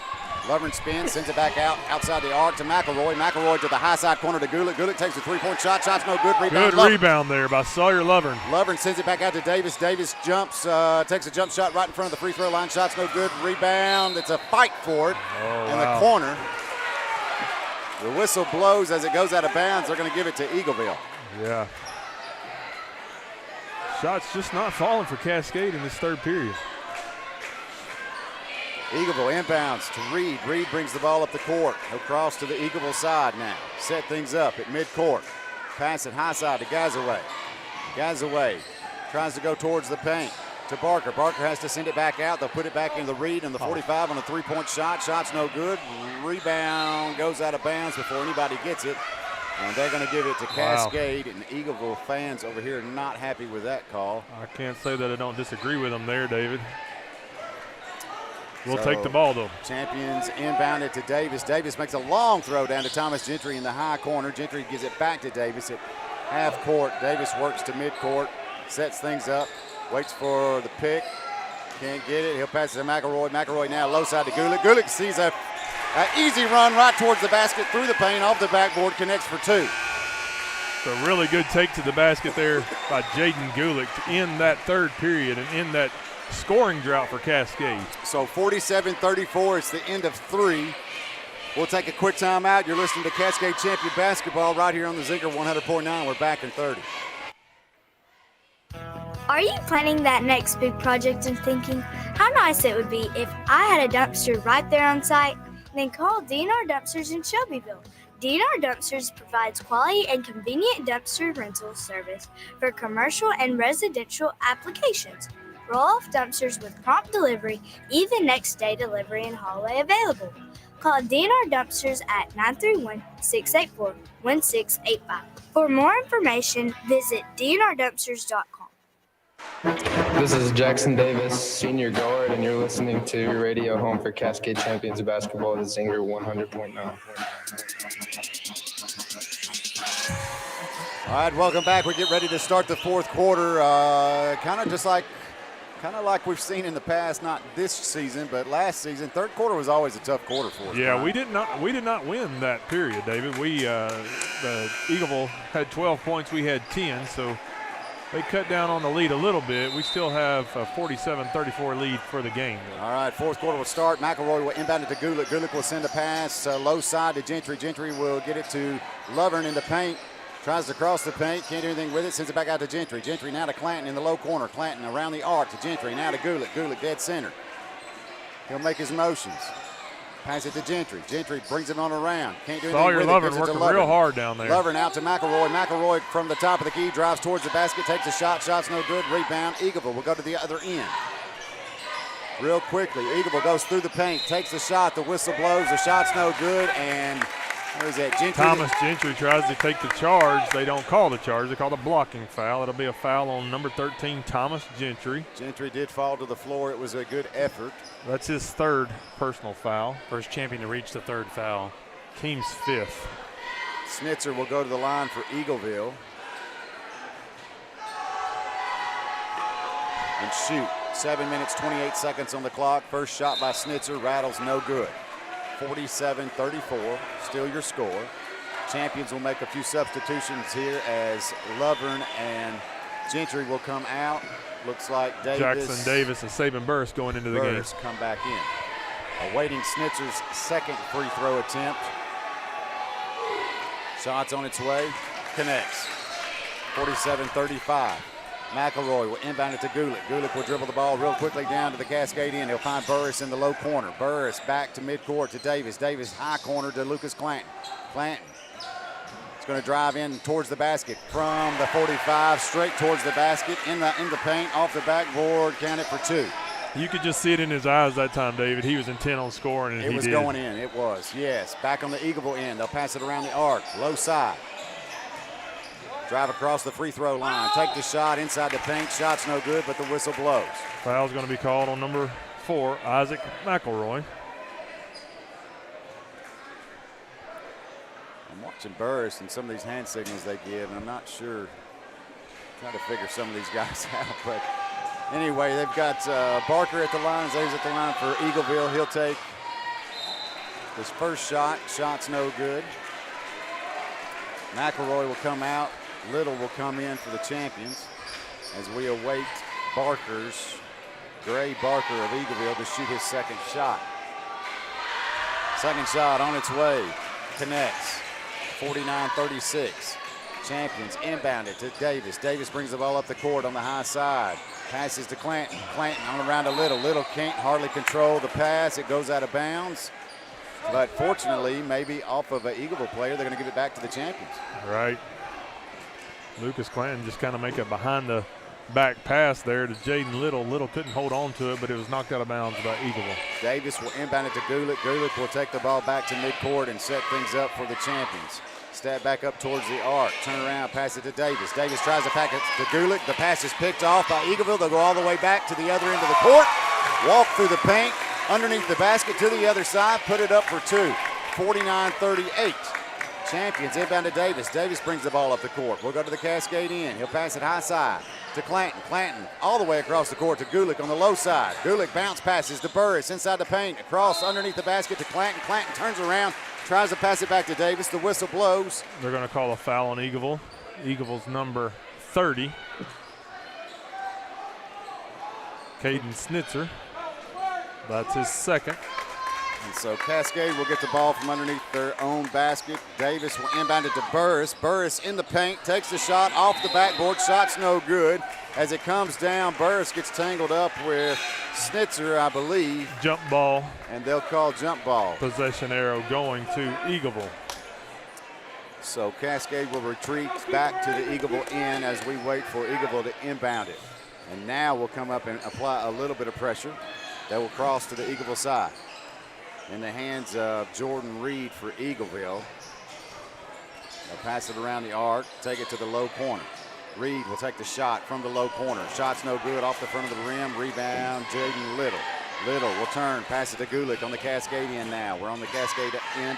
Gulick will drive towards the basket, turn around, try to pass it off to Clanton. The pass gets knocked, but Clanton still picks it up. Clanton gives it to Davis. Boom! Davis at the top of the key, outside the arc, takes a three-point shot, connects. Just way too open on that shot to. Back on the Eagleville end. Oh, here we go, David. Oh, here man. it is. Gulick gives it to Clanton. Clanton does what, Brian? A DNR dumpster dunk. That's right. 54-38. Made my night. Yeah. Back on the Eagleville end. They'll pass it around outside the arc. High side. No, they'll go low side from the baseline. Low side from the baseline towards the basket. Take the shot. Shot's no good. Whistle blows. This time a foul on Cascade. Cascade's number 20, Saban Burris. That's his second personal foul, team seventh. And that's Snitzer at the line, I believe. Is at the line, and he connects on his first attempt. Snitzer has done the most work for Eagleville all night at the line. He really has. Major. Little will come out. Gentry will come in for the champions as we await Snitzer's second free throw for Eagleville. And he wasn't missing them until about the 6th or 7th shot. Second shot also good. Make it 54-40. Champions still lead by 14. Davis brings the ball at the court, finds Clanton in the high corner near the baseline. He'll bring it, dribble it back out to midcourt and reset up for the champions. No, he's going to drive it all the way in. He loses control of the basketball, but Gentry picks it up, turns around, gives it back to Clanton. Clanton to Burris, Burris to Davis. Davis outside the arc on the high side. Davis getting double teamed before he foul passes called. it. Yeah, before he passes it, it looks like what, a reach-in foul? I'm not sure. The foul's going to be called on number 30, Snitzer.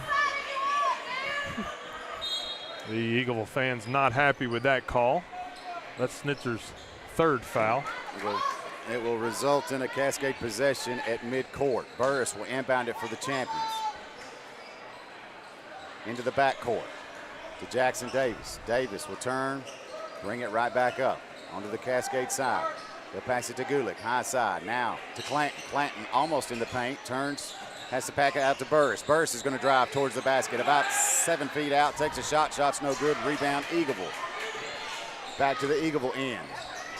Snitzer meets Gentry, gets around Gentry, goes underneath the basket, takes the shot, shot's no good, rebound champions. Gulick with it. Gulick still going. He gets fumbled up, tripped up, and he still makes it to the three-point line, takes a shot, shot's no good. Another rebound by Eagleville. They left Snitzer down there all by himself, lonesome. And as Snitzer goes to the basket, this time the Davis blocking makes it foul back. called on Jackson Davis. Yeah, Davis makes it back down there to cover the basket. And as he does, him and Snitzer go, they bump up. Davis falls to the floor, the whistle blows, and Snitzer will yet again find his comfortable spot at the free throw line for Eagleville. We talk about that on the coaches show, about those taking those charges. Sometimes it works, sometimes it doesn't. That's right. So Snitzer at the line for Eagleville yet again. He will shoot his first one. It's on its way. Makes it look easy. Note to self, do not want that guy at the free throw line. Is that all the practice? He has 54-41. His second shot on its way. Also good, 54-42. And a little slow on the restart here. It'll be Champions basketball. Eagleville picking up the full court pressure. We'll go all the way down to Clanton. Clanton almost loses it. He picks it up, takes the shot, it rolls around, shot's no good. Oh, they rebounded. jump ball to possession error coming back to Cascade underneath their own basket. That's going to really tear these Eagleville fans Yeah, up it right tears here. them up, but I mean, I think it's the right call. He I gets do the too. hand on the ball, he ties it up. So it's going to be Cascade ball underneath their own basket. Davis will inbound it for the champions. He looks. He finds Gulick. Gulick at midcourt now. 4 minutes on the clock. Gulick will drive. In, he'll step back, send it to Davis around the low side of the arc. Davis to the free throw line, sends it out high side to Gentry. Gentry now back to Gulick. Gulick at midcourt, passes it low side to Davis. Davis steps inside the three-point, towards the baseline, towards the basket, underneath the basket. Now sends it out to Gentry. Gentry takes a three-point shot. Shot's no good. Rebound. Oh, what a hustle play there by Jackson Davis. Throws the ball back in. It hits the Eagleville player and then goes right back out of bounds underneath their own basket. I mean, that was a 10% chance there. Yeah, And Champions turn up with it. So good hustle by Jackson Davis. You called it, Brian. Davis will inbound it for the Champions again from the baseline. We'll restart this from the same place. He'll inbound it to Gentry. Gentry on the low side, works his way back to half court, turns around, goes right back, sends it off to Burris. Burris gives it back to Gentry. Gentry takes a shot. Shot's no good. Gentry's still on the floor. I don't know if he's hurt. Back on the Eagleville end, they'll pass it around, take the shot. Shot bounces off the basket. Shot's no good. Gentry ends up with a rebound, finds Burris all the way down there on his own. Before Burris can get the shot up, he thought he was on his own. Then he turns around and sees in his blind side, number 15, Gray Barker there to block the shot. The whistle will blow. And, man, there's just a lot going on There is a lot going on. And, I mean, sometimes you think it's good basketball. Sometimes you think it's pretty sloppy. I would assume we're going to bring Thomas Gentry out. He looked like he was still a little shaken on the play there. As Burris will go to the line to shoot for the Champions. Burris, first shot, on its way. It's Connects. 55-42. Now Gentry will come out. McElroy will come in. McElroy's got to be very careful. He's got 4 personal fouls here. Thomas Gentry getting that much-deserved break. 3 minutes, 13 seconds on the clock. Burris' second shot on its way. Count it. 56-42. Looks like we're going to have a timeout on the floor. Timeout on the floor. We'll take one as well. You're listening to Cascade Champion Basketball right here on the Zinger. We're back right after this. When the Cascade family needs top-quality veterinary care for their furry little friends, or even around-the-clock emergency care for livestock, they turn to the vet they trust like family. Family is exactly what you'll find at the Cascade Veterinary Hospital on Fairfield Pike in Wartrace. Proudly serving the Bedford County area since 1998, Dr. West and his team continue to serve our community by providing impeccable care in a kind and compassionate environment. 931-389-0449. CascadeVetHospital.com. All right, welcome back to Cascade High School. 3 minutes, 13 seconds left in this fourth period. The score 56-42. Was it Cascade with the timeout there, Brian? I believe it was. Yes, I believe that's right. So Coach Lawson calls the timeout. Definitely want to control this last 3 minutes for sure. Right. Tell his guys, just settle down, finish this game, play clean basketball, and get this victory. So timeout is over. It will be Eagleville's basketball as we restart things in this fourth quarter. Cascade will, put a little pressure on the basketball. Jaden Gulick on the inbounder.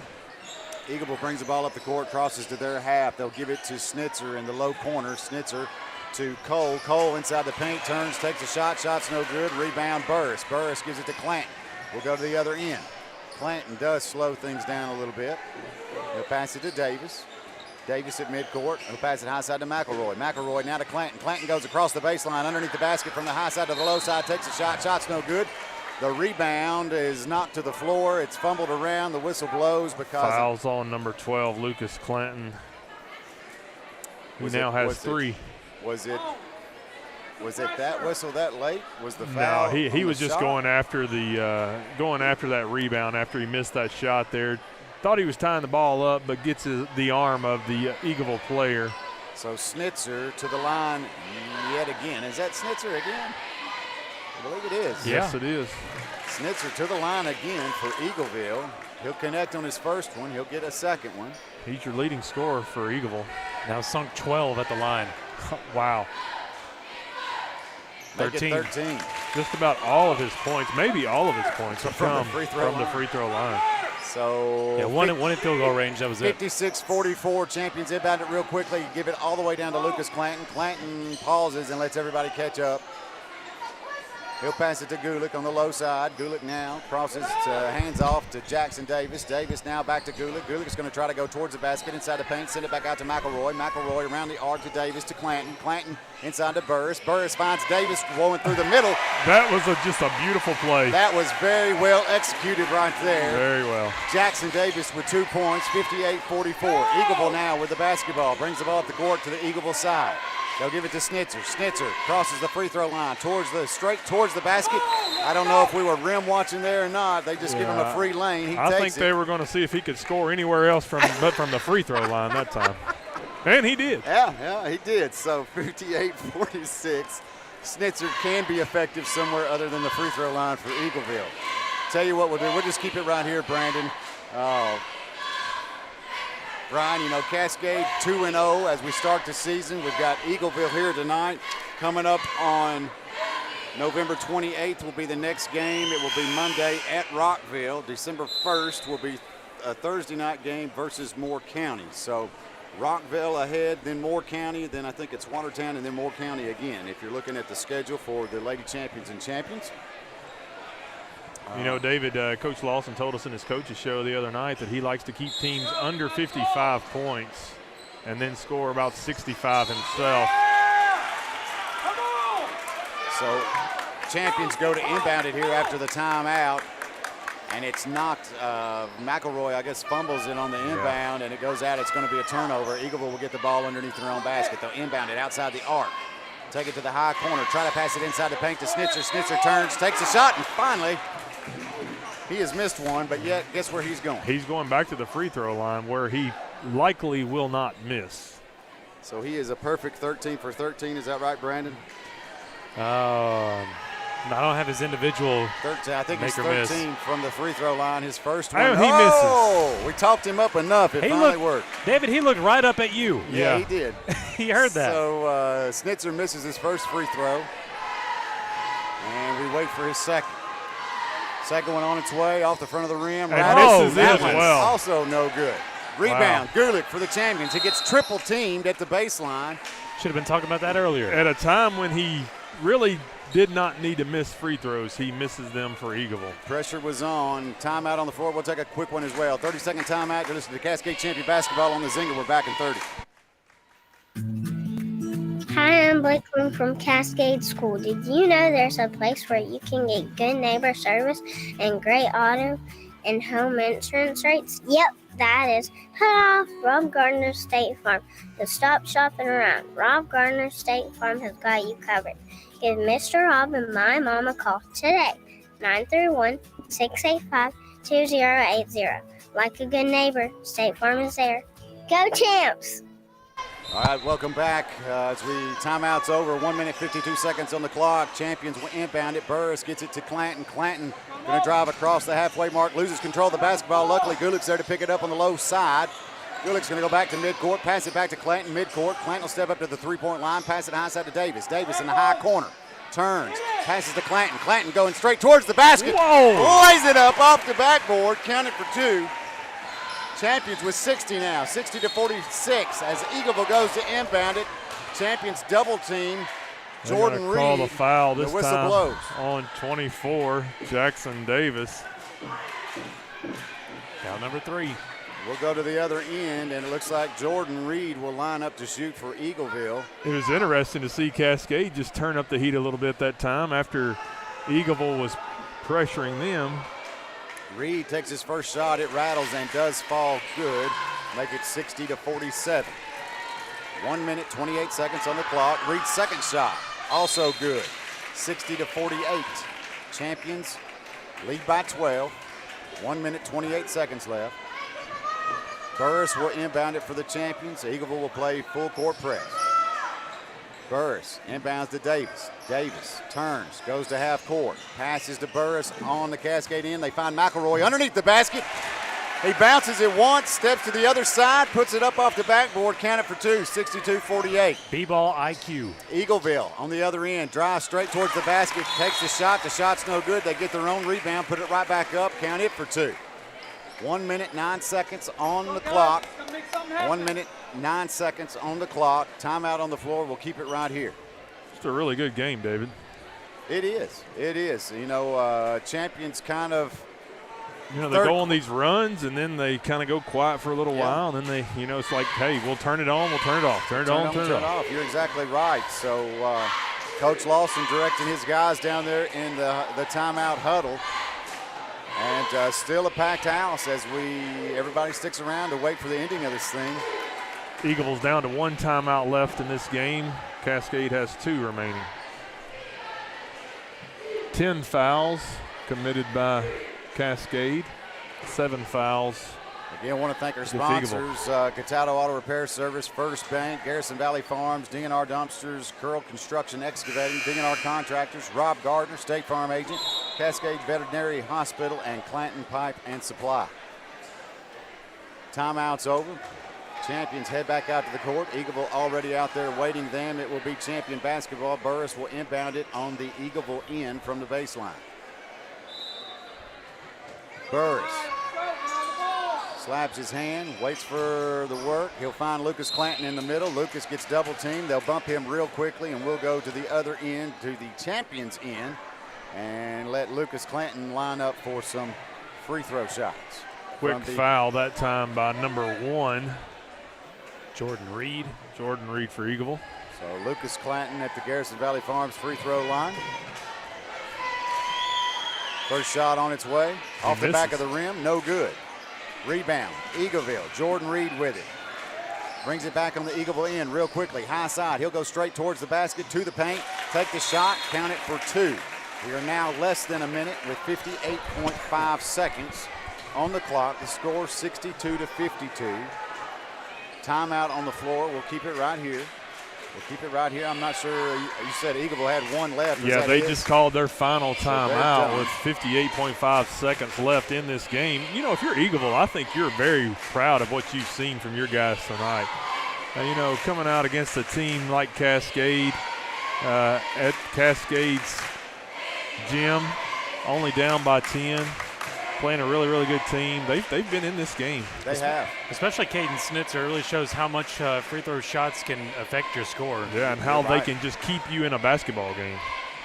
Some really good ball players for Eagleville. So Eagleville takes back. They break their huddle, go to the court. Coach Lawson still going with his guys. He gets the warning buzzer.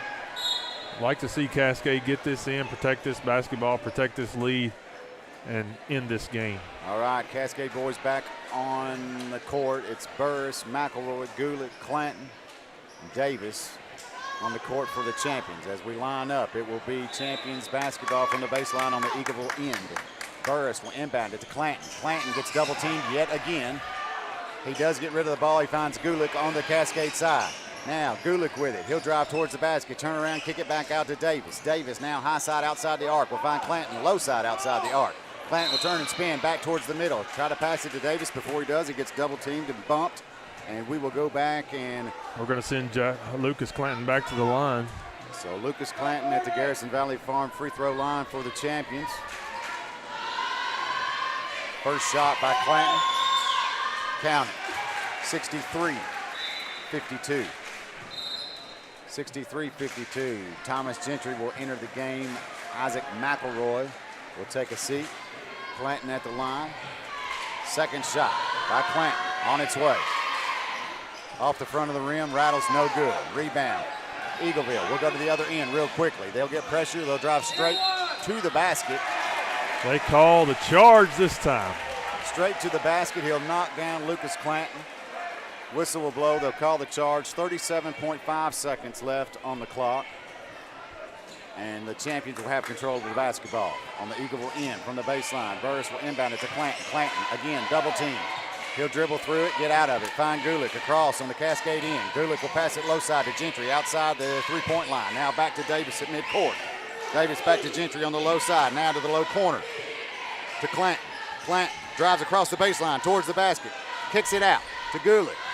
Outside the arc, now to Davis at midcourt. Now back to Gulick, high side. Now to Burris in the high corner. We're in the victory formation. Across 10 seconds. Court to Gentry. Now to Lucas Clanton. Clanton will stop.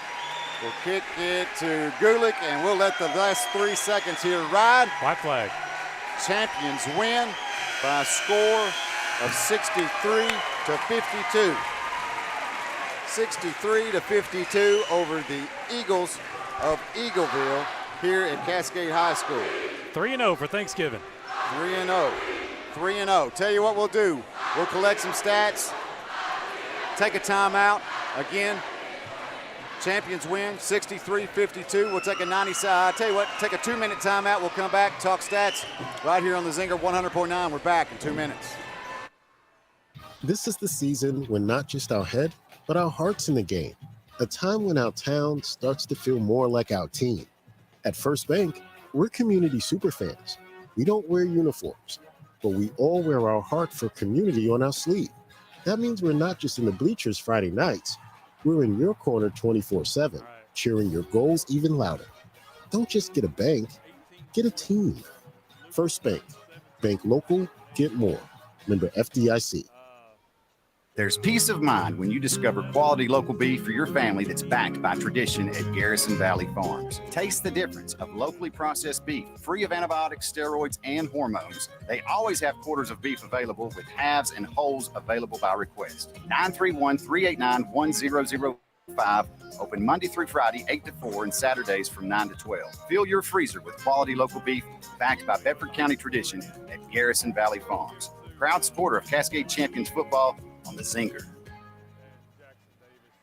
Cataldo Auto Repair Service Center in Wartrace is thankful for your loyalty with us over the years. When you need vehicle repair, you need it fast and right the first time. You've proven that cars at 219 Blackman Boulevard East in Wartrace is the place to go. Thanks for trusting their services on all your vehicles time after time. Cars, an excellent alternative to any expensive dealership because their knowledge base and equipment stacks up the same, if not better, than the dealer. Thank you for relying on Cars, proud sponsor of your Cascade Champions on the Zinger.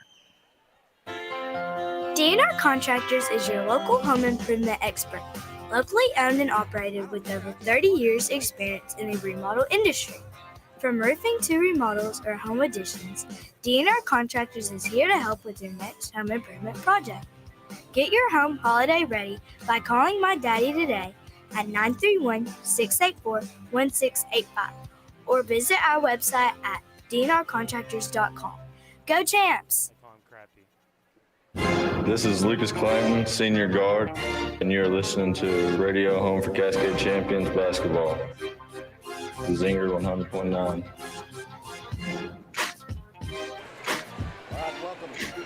Welcome back to Cascade High School. It's the post-game report built by DNR Contractors here at Cascade High School tonight as your Cascade champions come up victorious by a final score of 63-52. Brian, fourth quarter, a lot more action than the third quarter. Like we said earlier, the third quarter things were just kind of off and a miss, but things kind of fall back into place. The fourth quarter, champions go on to hold on to this lead. Tell us a little bit about what you got. You know, David, what you can be excited about is how quick we can strike when we're hot. When we turned it on tonight, we were really on. There were a couple times tonight when we felt like we were a little off, and then we're going in some scoring droughts. But leading all scores for both teams is the man, Lucas Clinton. He had 18 points tonight. He is the Rob Gardner State Farm Player of the Game. Our Heart of a Champion from Cascade Veterinary Hospital goes out to Jackson, the crafty one, Davis. He had 17 points. Just the two seniors really showed up, and when they were connecting, they were really connecting. Like to see how they work the ball around. I know if I'm Coach Lawson and I look at the way this scoring was spread around for your Cascade Champions tonight, you're just proud of a lot of guys. We awarded two of them. The team gets the ultimate award, and that's the victory tonight. Jaden Gulick with 10 big points, Isaac McElroy with 5, Thomas Gentry with 2, Saban Burris with 11. All big contributions for your Cascade champions tonight. We come out victorious with a final score of 63-52. So Cascade continues on 3-0. A little bit earlier tonight, if you didn't get a chance to hear that, the Lady Champions fell to the Lady Eagles of Eagleville by a score of 37-49.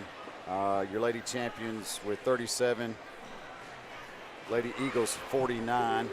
But again, Lady Champions, we heard from Coach JD up here during halftime of the boys game. Said pieces of the puzzle working together, and see, they got me rattled. We've got one of the Cascade's most loyal fans who showed up over here. Absolutely. Honey? Absolutely. Miss Honey stopped by to say hi. She's waiting. I'm going to get a hug from her here in just a second. But I don't know if she wants a hug or get on the radio. She might. You want on the radio? On the radio? Yeah. She's backing up now. It must have been a hug. Well, we'll tell you what. We'll wrap things up again. Your Lady Champions fall to the Lady Eagles, a score 37-49. Your Cascade champion boys advance on 3-0, a score 63-52. Next stop is Monday night, Rockville, November 28th. Until then, everyone have a happy Thanksgiving. Enjoy the holiday break. For Brian Cruz, for Mr. Brandon Crosland, I'm David McGee. Until Monday, November 28th, we're in Rockville. Have a good evening, everyone. Happy Thanksgiving.